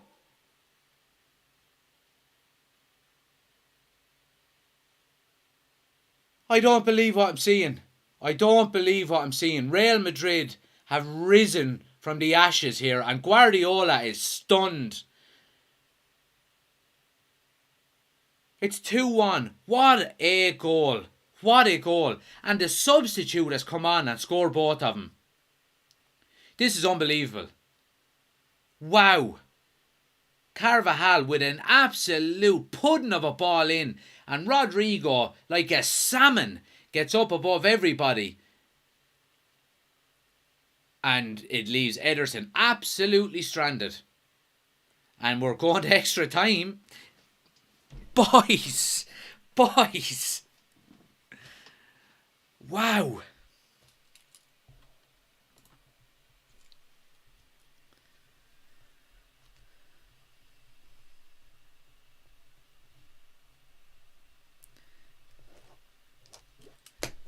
Wow. Wow, wow, wow. Oh, I'll update the score at the end. Jesus Christ, this is unbelievable. Oh, and here they come again. Benzema. Surely they can't get another one. He slips it in. Rodrigo. Oh, and Ederson with a great save and gets it out for a corner. Rodrigo could have had a hat-trick here. I'll update the scores at the end, Ricey. It's end-to-end stuff. And anyone in here knows what the score is. It's 2-1 to Real Madrid. 5-5 on aggregate. Quick corner here by Real Madrid. Cross comes in by Carvajal and Ederson comes out to clean. Oh, phew. And we still have 3 minutes to go here. What a game. What a game. And Real Madrid are in the ascendancy here and they're absolutely going for it. And Benzema gets it here in the box. But Man City get it clear. Boys, what a game. What a game.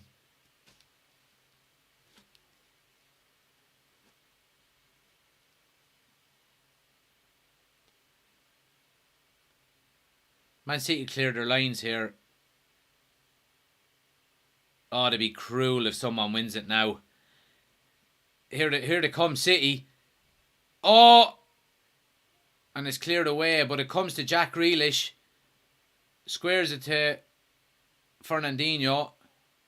Steps into the pocket. Camavinga gives away a foul. And Man City have a free in a dangerous area here. Oh, it's taken quickly. Oh, and it's gone over for a... Is it gone for a goal kick? It's gone for a goal kick. Jesus. What a game.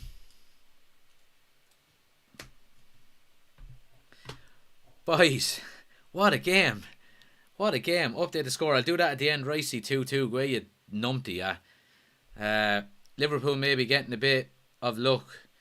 You need a... Alex. Jack says, this is why I am a Madrid fan. No matter what, they won't give up. A la Madrid, Jack. Unbelievable, man. Unbelievable. Boys, if you haven't already, smash a like on this video and hit subscribe. Jesus Christ, what a game. What a game. And it looks like we're going to go into injury time here. Injury time. Watch along.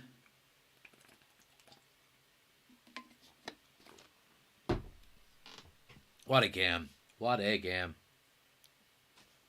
This is why we love the Champions League, really. But in fairness, right, and I don't know if Albi is, if you're still tuning in, what we were talking about there with the away goal. There's no way this would ever have been able to happen if the away goal rule was still there, you know. So, I mean, we're getting some exciting games. But look, still time here. Jack Grealish and Real Madrid deal with it. But yeah, I mean, like we were saying, oh, what a tackle! What a tackle! Referee wins the ball. And that's what we were talking about. That's exactly what we were talking about earlier on. You know, he clearly wins the ball. A good, strong tackle. And he takes the man with him. And it's a free, you know. That's a load of bullshit. Load of bullshit. The art of tackling is gone out of the game.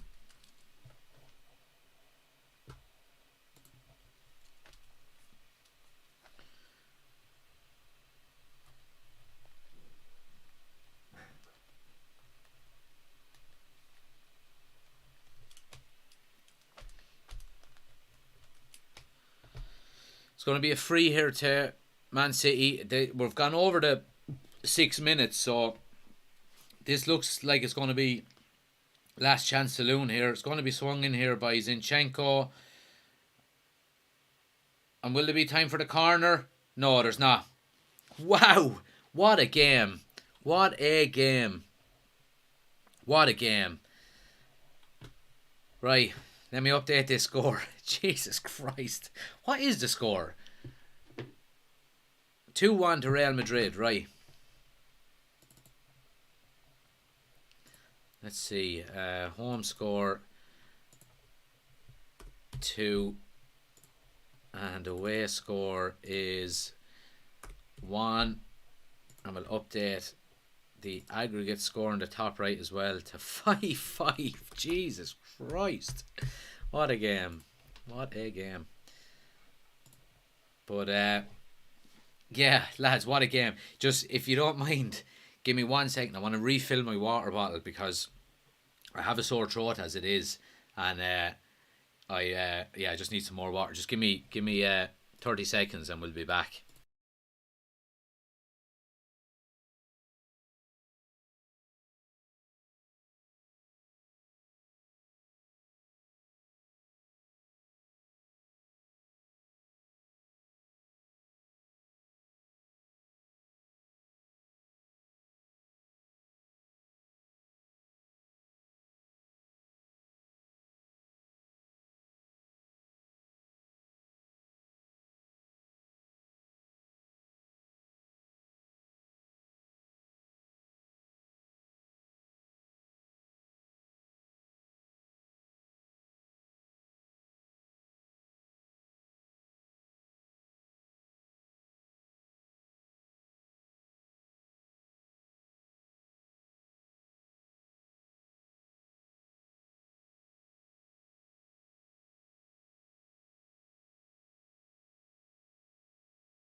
Right, we're back. Whoa. Jeez, I'm going to need to take a breath after that. So what have we got in the chat here? Robbie D is in. Some finish. Who's favourite now, Jaxie? Jesus, Robbie. Let's have a look.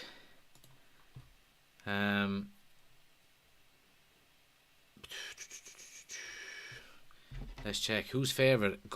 I would say, from my own point of view, I would say, I mean, Real Madrid are in the ascendancy here. I would go with them as favourites.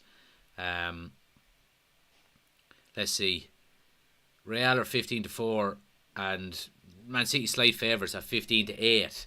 So, but I would go with Real Madrid in terms of they're in the ascendancy. They've got the late goals. The crowd is behind them. Jack says we need time to appreciate these Real Madrid players. I completely agree with you, Jack. I mean, you know, the likes of Modric and Toni Kroos, Benzema. But again, these young lads have really set up. Rodrigo, of course. You know, Ancelotti has that fist pump, and he done the same fist pump when Sergio Ramos got the goal them years ago against Atletico, the last header of the game. And, I mean, it's just deadly, boy. Right, let's get this...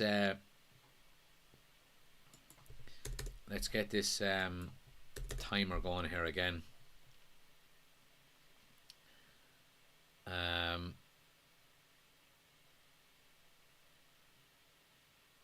Just waiting on the ref to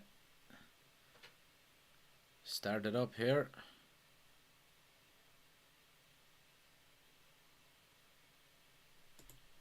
But yeah, let's see. We need time to appreciate these players. Probably half an hour from the kitchen. Home wall, mind blown. I'm about a minute ahead of you in the game. Yeah, and that's what I was saying to the guys earlier on. I don't know if you can.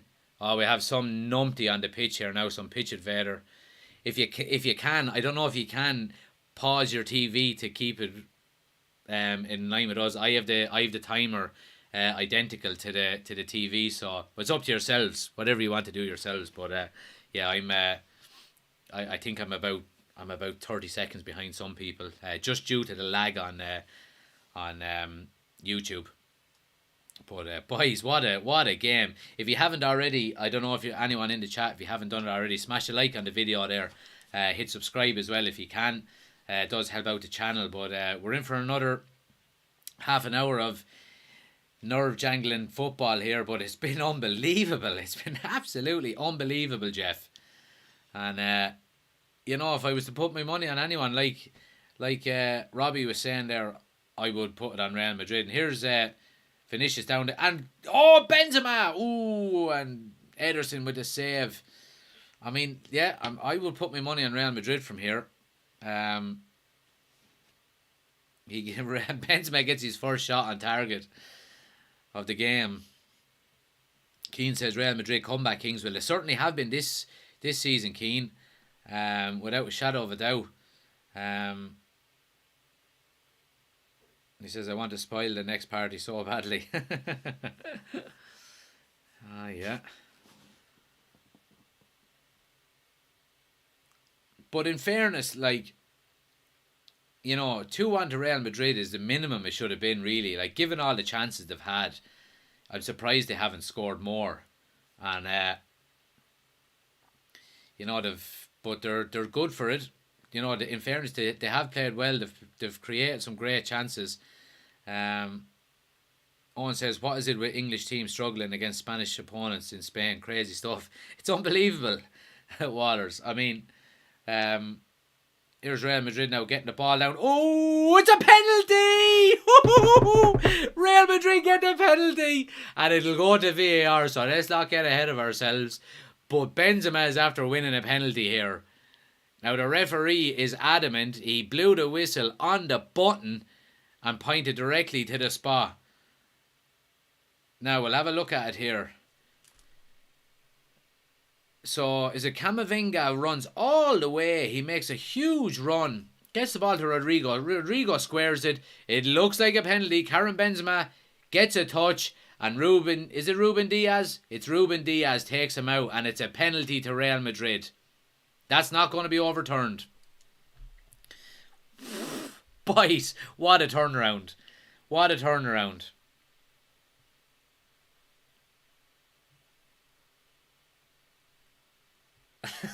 This is unbelievable. Now, I know you're ahead of me, so just or pause it and come up alongside me. But anyway, here we go. Benzema's going to take it. He's had 1 shot on target and 4 off target. So, and he has missed 4 of the 12 penalties he's taken, according to the commentator. So, I mean, he's hardly going to chip on down the middle again, is he? Anyway, waiting on the whistle here from the referee. Here it comes. Benzema. Oh, cool as you like. Sends the keeper the other way. And Real Madrid take the lead in the tie. And Man City, I mean, they only have themselves to blame, really. They allowed Camavinga run all the way down the pitch with the ball unimpeded. And the penalty comes along. He slots it away. It's 3-1 on the night. 6-5 on aggregate. What a game. What a game. Oh, it's a penalty all day, Ricey. Yeah. I'm eating my words with Benzema now. I am. And you called it, in fairness to you. You did say don't write him off yet. And, yeah, unbelievable. Let's see. 2-18. Unbelievable, Jeff. Well, we're going to have some amount of TikToks to be putting up tomorrow with all of these chances and goals and oh man. But Man City are stunned here. They're absolutely stunned. And why wouldn't they be? I mean, you know, Real Madrid's you know, love story with this competition just keeps going on and on and on and on, and it's just unbelievable to see. But look, lot of ball to be played yet. We still have 25 minutes in total to be played, so I'm not going to count Man City out of this yet. And after winning a corner here, they bottled it at Manchester City. Finally got what they deserve. Yeah, we have a corner kick here to Man City, and Gundogan now with it. Jesus, take the snow off it. And Real Madrid clear. Prediction for the outcome, I reckon 6-6 and Madrid on pens. Might be a bad show, Robbie. I mean, like, I wouldn't count out Real Madrid getting another goal here either. You know, so I think we just can't take our eyes off the screen now for the next 25 minutes. Waller says, I hope they bottle the league as bad. Oh, I don't know about that. So we said, as United fans, we would love Real Madrid to win the Champions League, which 5 minutes before time we were saying is not going to happen. And you know, look what we had now. So Real Madrid to win the Champions League and Man City to win the Premier League. That would be the ideal outcome for a United fan, because obviously you don't want Liverpool winning the Champions League, but you also don't want them matching Man United's 20 league titles and keep them at 19. So that would be the ideal scenario for, I'd say, most Manchester United fans.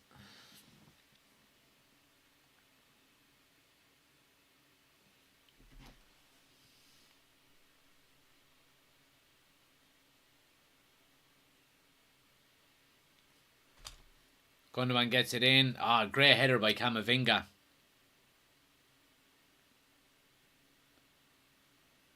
Oh! Well over. Boys, what a game. What a game.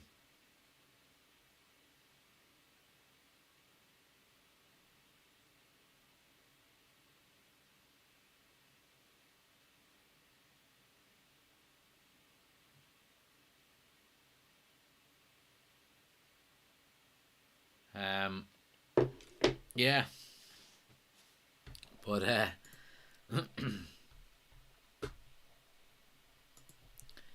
here we go now. Raheem Sterling is on. I don't see who he actually came on for. I just missed it. Let's see. Lineups. He is on. Is he on for Mahrez? No. It hasn't updated yet.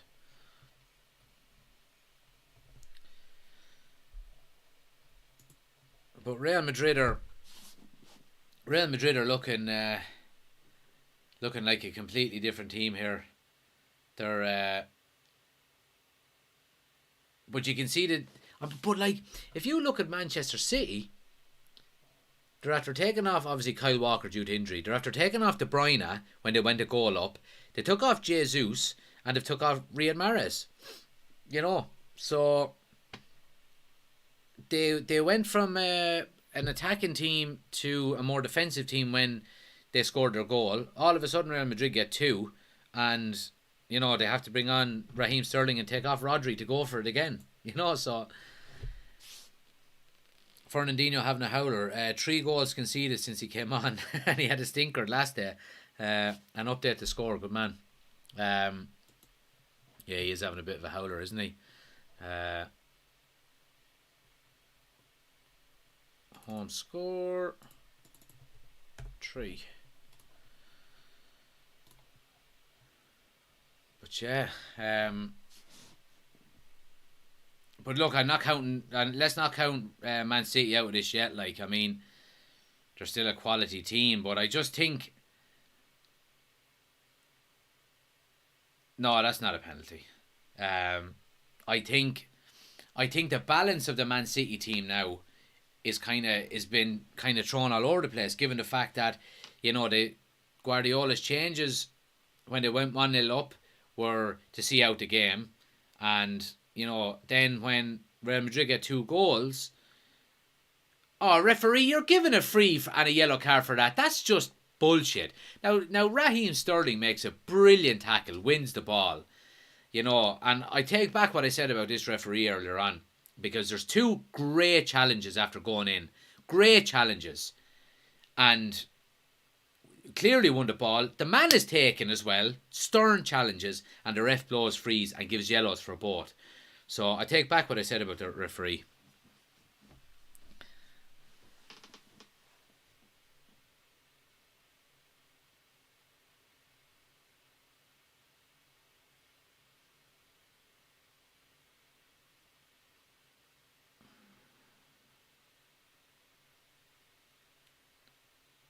Ricey runs a tight ship on that scoreboard, so he does. Ricey, will you ever stop with scissors tackles? If you would have made that tackle in the fair green and Mush Conroy had to give a free against you, you would have been running for him. Going, referee dived! You would have done a Woody on it. Will you stop by? He runs a tight ship with that scoreboard.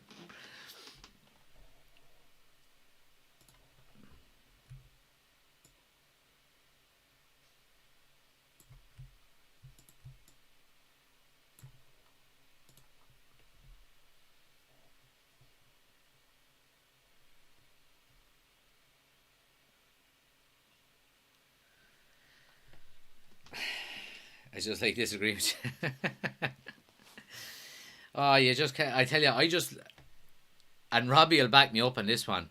I love talking to you on this because in real life you just can't get a word in edgeways with you. At least on this, I'm in charge.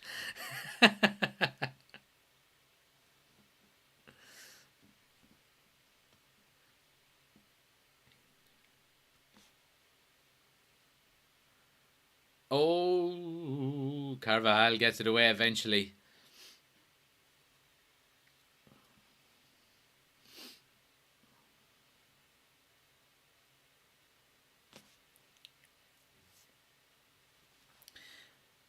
But look, Man City are not out of this game yet, lads. I mean, they get to the end line here with Sterling. But Madrid are, Madrid are defending quite well, in fairness to them.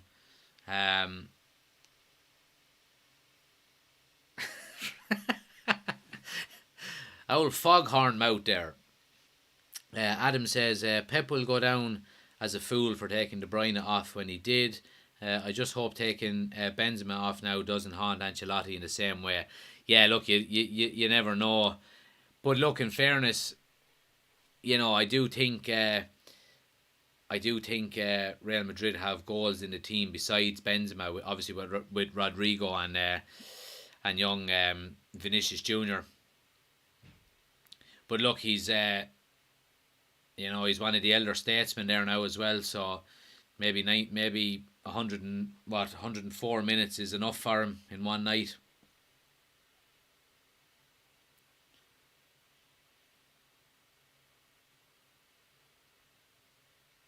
Your man Camavinga has done very well since he came on, and he looks like a very good footballer.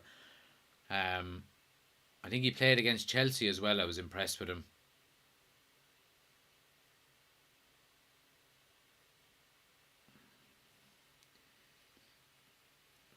But we have time to take a breath now after the madness of the 90 minutes.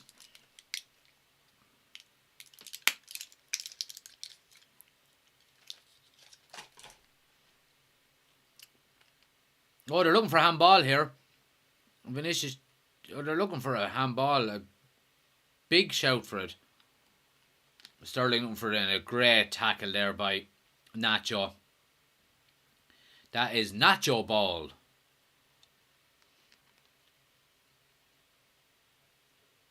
Yeah, United were looking for Camavinga in the summer, you're right. Alex, he went to Real Madrid. I'd say he's happy he did now. Here's Jack Grealish now. Gets it inside to Gundogan, who keeps the ball moving to Fernandinho. Fernandinho with a little dink across. Oh, it's pinballing around. Oh, and Real Madrid look like they're going to clear. No, but it comes to City again on the edge. Cancelo does well. Bernardo Silva now down the right. And Sterling. Oh, and Camavinga does very well to get a foot in there. He had to be careful. He was in his own box, and a wrong time tackle there, and it could have been a penalty. Does very well.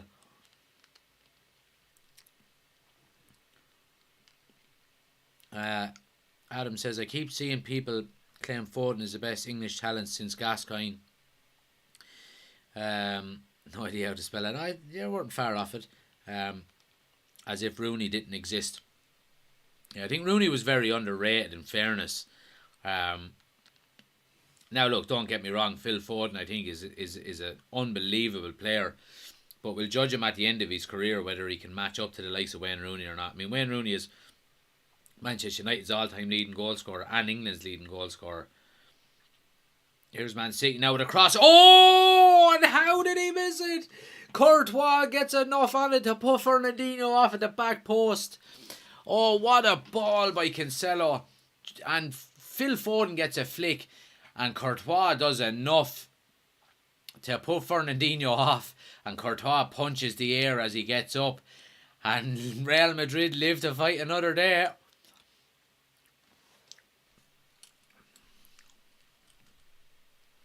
And it's half time.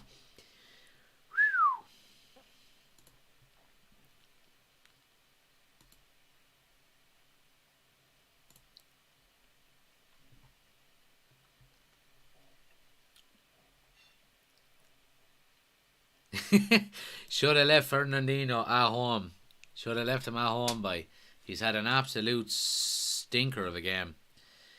Opinion on Greenwood situation. Look, I think that'll sort itself out. No one knows. Obviously, you can't really comment on something you don't have all of the information on. It's a serious matter, and I think United are obviously. I think they're obviously correct in terms of. I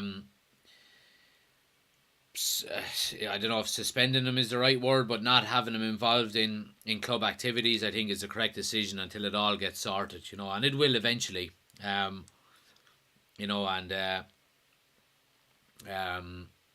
if he's guilty, then obviously he'll pay the price, and if he's innocent, he'll probably still pay a bit of a price in other ways, but look, that'll all sort itself out, I suppose. Caballo's getting a leg massage. He's on the pitch 4 minutes. That has to be done. Has to be done.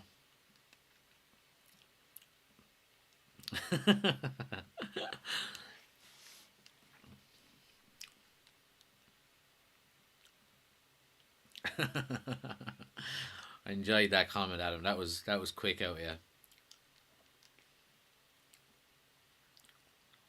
But the Real Madrid fans are in raptures here. They're enjoying their night now. Still getting paid 75k a week. Yeah, he is. He is. He has a contract with United. And a contract means, I suppose, he has to be paid. He hasn't been terminated, but his contract hasn't been terminated.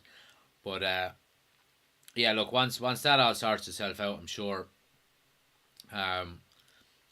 we'll hear about it right away. I did like that one, Adam.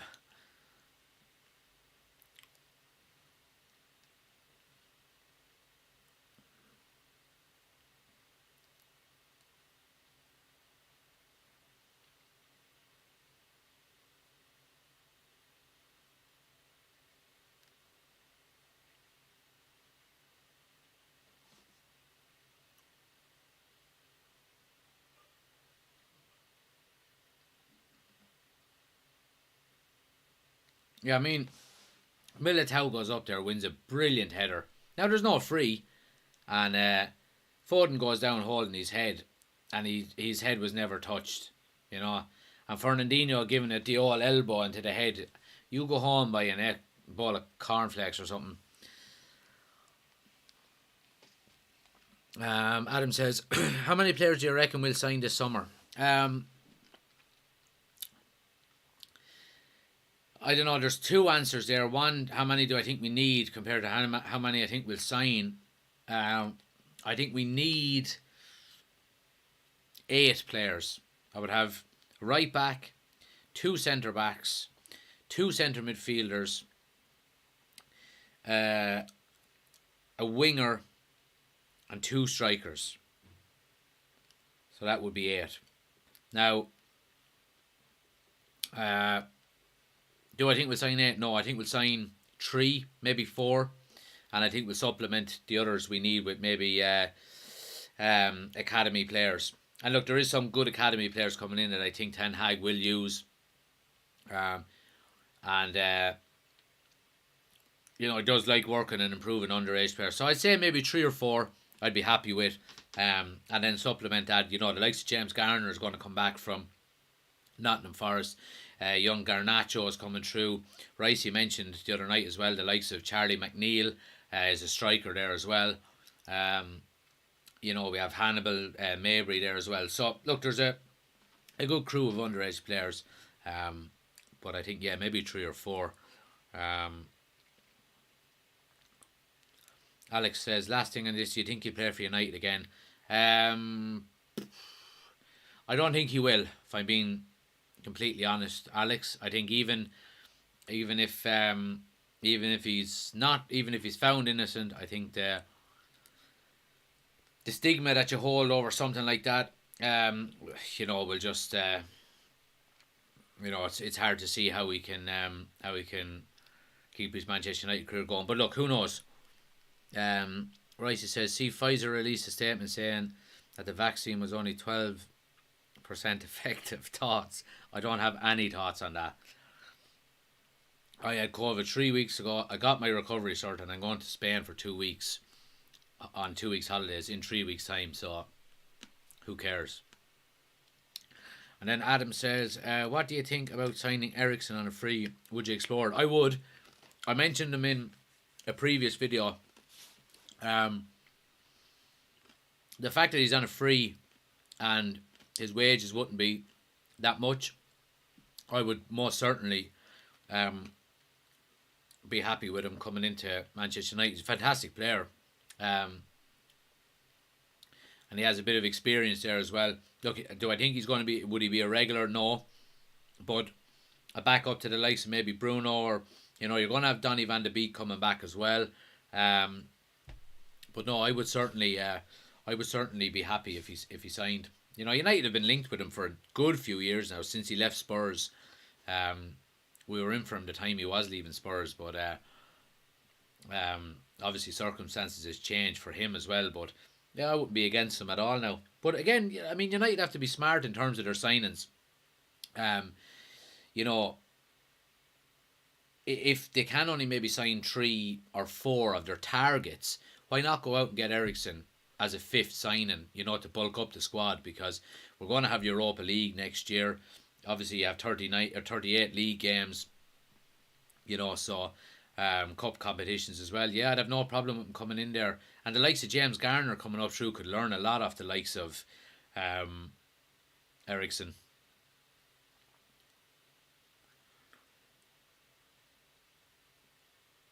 But Real Madrid hunting the ball down very high up the field here now and pinning City back well.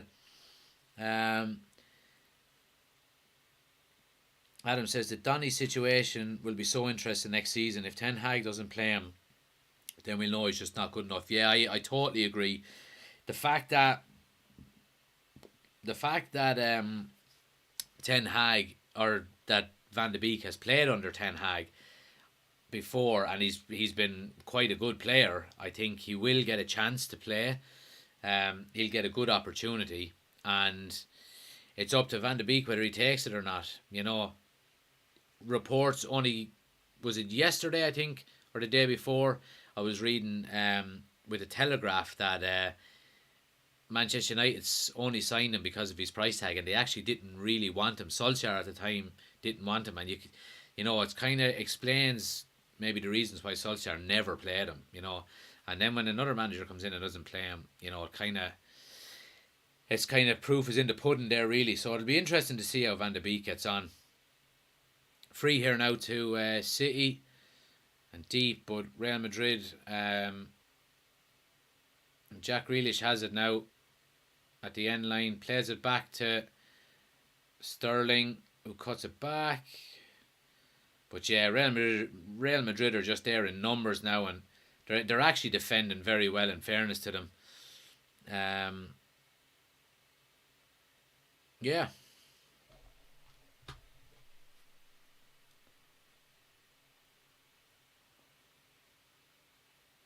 So Madrid now are making a few changes here. They have a couple of lads waiting to come on.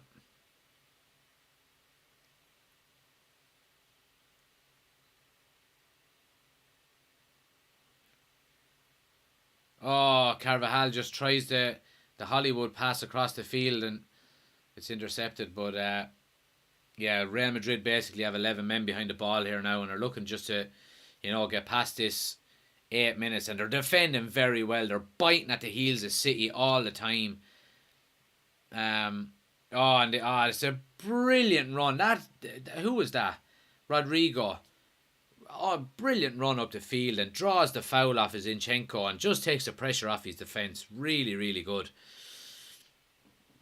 Adam says, I'm just happy to go into next season with no expectation and see where the Ten Hag journey will take us. I just hope to see an actual footballing play style. Yeah, look, I agree. And I said it in my video about Jesse Lingard, when his brother came out with all of the bitching and moaning that a lot of the reaction from United fans and United say accounts and YouTube channels and stuff like that was negative and given out. To be honest, I was actually happy because Jesse Lingard and this type of player, Jesse Lingard, Paul Pogba, Edison Cavani, people who are, they're not playing for the club, they're playing for themselves, And look, Edison Cavani had a chance there to be a cult hero at the club, but he's basically refused to play since the international break in February, And, so I'm happy to be cleaning the club and the squad out of these kind of players, these social media players. And like you said, let the Ten Hag era start and get young, hungry players in, and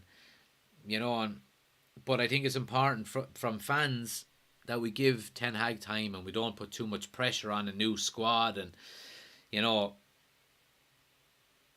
will we get top 4? I think top 4 should be the minimum aim next season. But if we don't get it and we finish in the top 6 with Europa League again, I won't be too disappointed as long as there's progression. And like you said there, Adam, if there's a playing style emerging, and everyone is going in the same direction, then I'm happy, Vinicius Junior's coming off here now, and yeah, I mean, Real Madrid are ringing in the substitutions here, running down the clock, and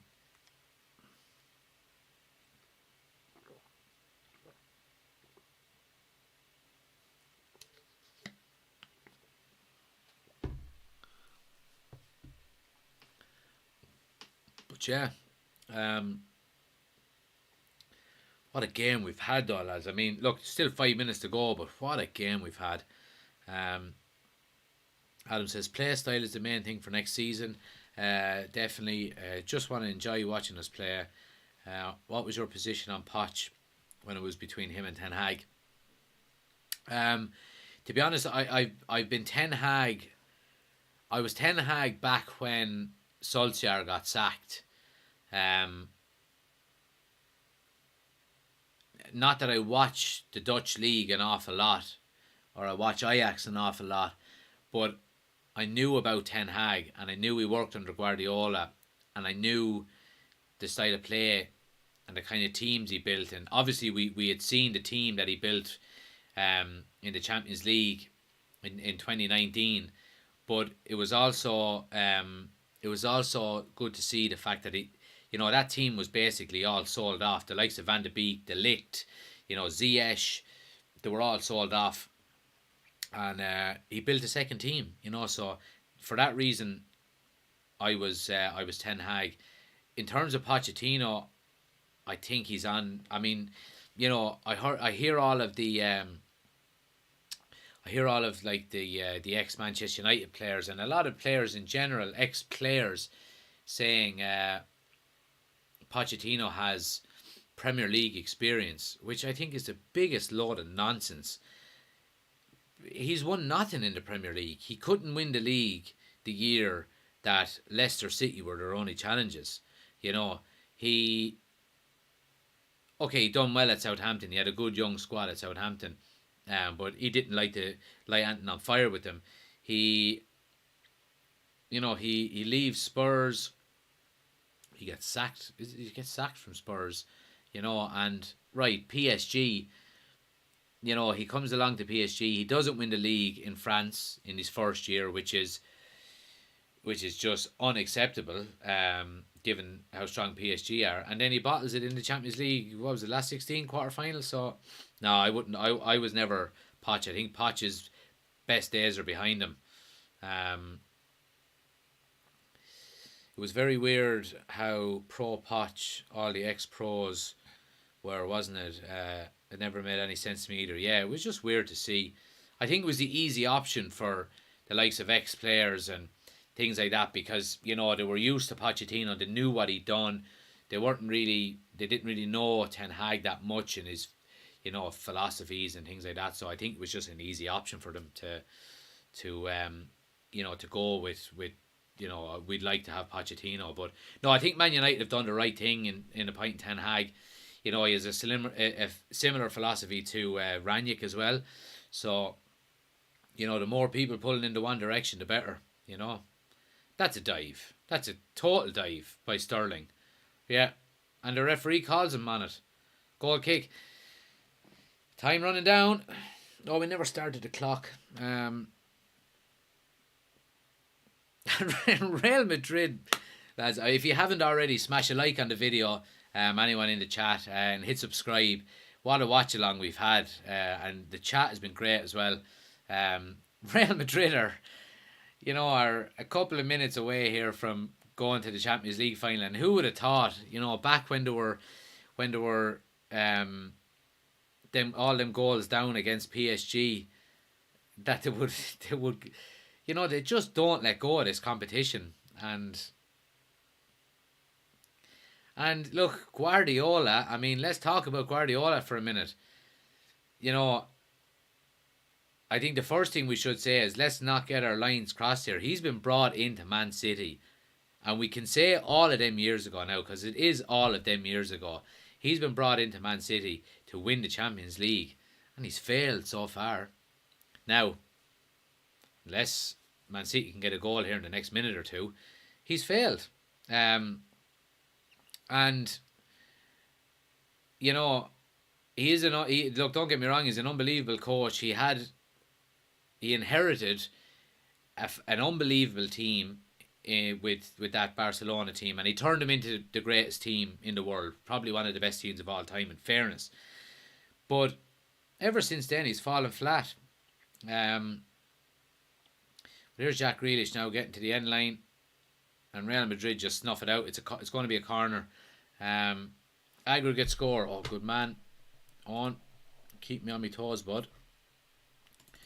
Aggregate score. Oh, it's 3 additional minutes here now, so Real Madrid have a bit of defending to do yet. And Guardiola is having a go at the fourth official. And Real Madrid clear the corner away, but it's going to be back in by Fernandinho, and it's going to be too long, and Courtois lets it go for a goal kick, and they're going to run the clock down as much as they can here. Alex said if we had Ed Woodward, we would have got Poch. Would have liked him. He's a yes man now. We have Richard Arnold, and you can see the change in the club, let's be honest. Yeah, I agree, Alex.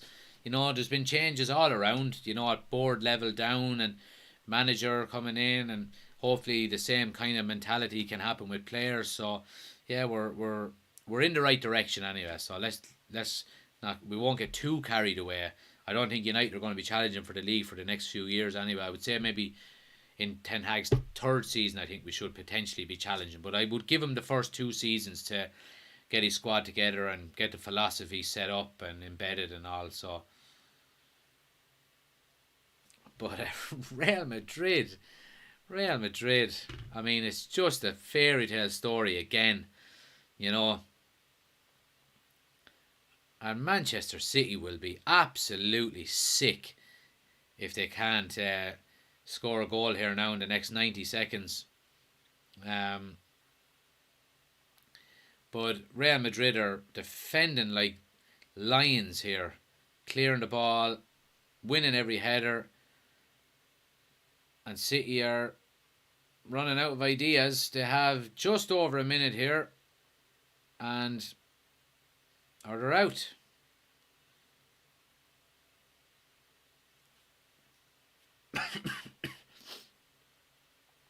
Here's the ball into the box now by Diaz, and Real Madrid win the header, clear it again. Comes back out to Bernardo Silva, plays a ball deep to Grealish, just doesn't have the legs, and Real Madrid clear their lines again. Clock is running down. Ederson gets the ball just inside the halfway line and plays it long again. It's long ball game now, and Courtois is going to smother that ball, and that should be it. That should be it. 30 seconds to go. Courtois smothers the ball, and I mean, how happy would you be as a Real Madrid fan with Guardiola as manager? You know, the ex-Barcelona manager, and coming from behind, and Real Madrid just have a grip on this competition that they just will not let go. And there it is. And Real Madrid are in the Champions League final. And what a game we've had. What a game. And Man City are dumped out of the competition. And we said it. They have nobody to blame but themselves. They really don't. They've allowed Real Madrid chance after chance after chance after chance. And if you keep allowing them chances like that, they're eventually going to score goals. And, you know, regardless of possession, regardless of talent, regardless of, you know, your ability on the ball, if you don't put the ball in the back of the net more than the opposition, you don't deserve to win. Simple as that. Real Madrid are in the final.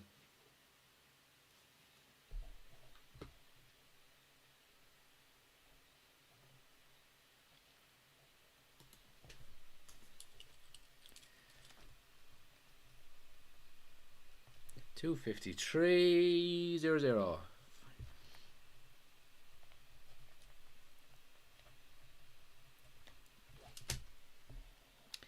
But yeah, I mean, what more can we say, boys? You know, let's have a look at the chat here before we do our final. Adam says, I would have fancied Madrid to beat Liverpool more than City to beat Liverpool as well. So it's great all around. Yeah, I understand what you mean. You know, and if the second half type of Real Madrid can turn up in the final, you know, Liverpool will have their work cut out for them. Alex says Ed Woodward was so bad, such a Glazers friend. And Adam, I'm off, bud. Have a good night. When are you live next? So we're going to do Manchester United's game on Saturday. I think it's a 5:30 kickoff. We'll be live for the Man United game, and I'm going to also do the Man United Youth Cup final. The youths are playing in the FA Youth Cup final next Wednesday against Nottingham Forest. I'm going to be doing that as well.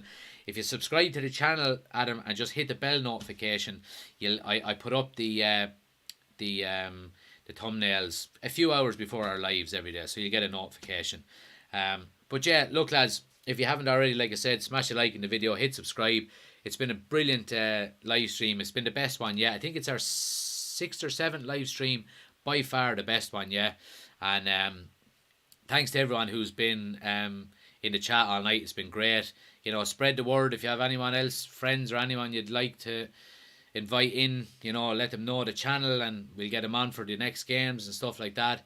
And yeah, thanks everyone for hitting a like on the video. Everyone who's I suppose put messages in the group and all that. I've really enjoyed the chat as well. It's been brilliant. We're on TikTok as well and Instagram, just to let you know. United Community Channel on both. You'll find as you can see our logo there on the YouTube. It's the same over there. But yeah, look, thanks to everyone for watching, lads. What a night. And look, Real Madrid are in the Champions League final and Man City are gone. So it's been a good night. See you on the next one.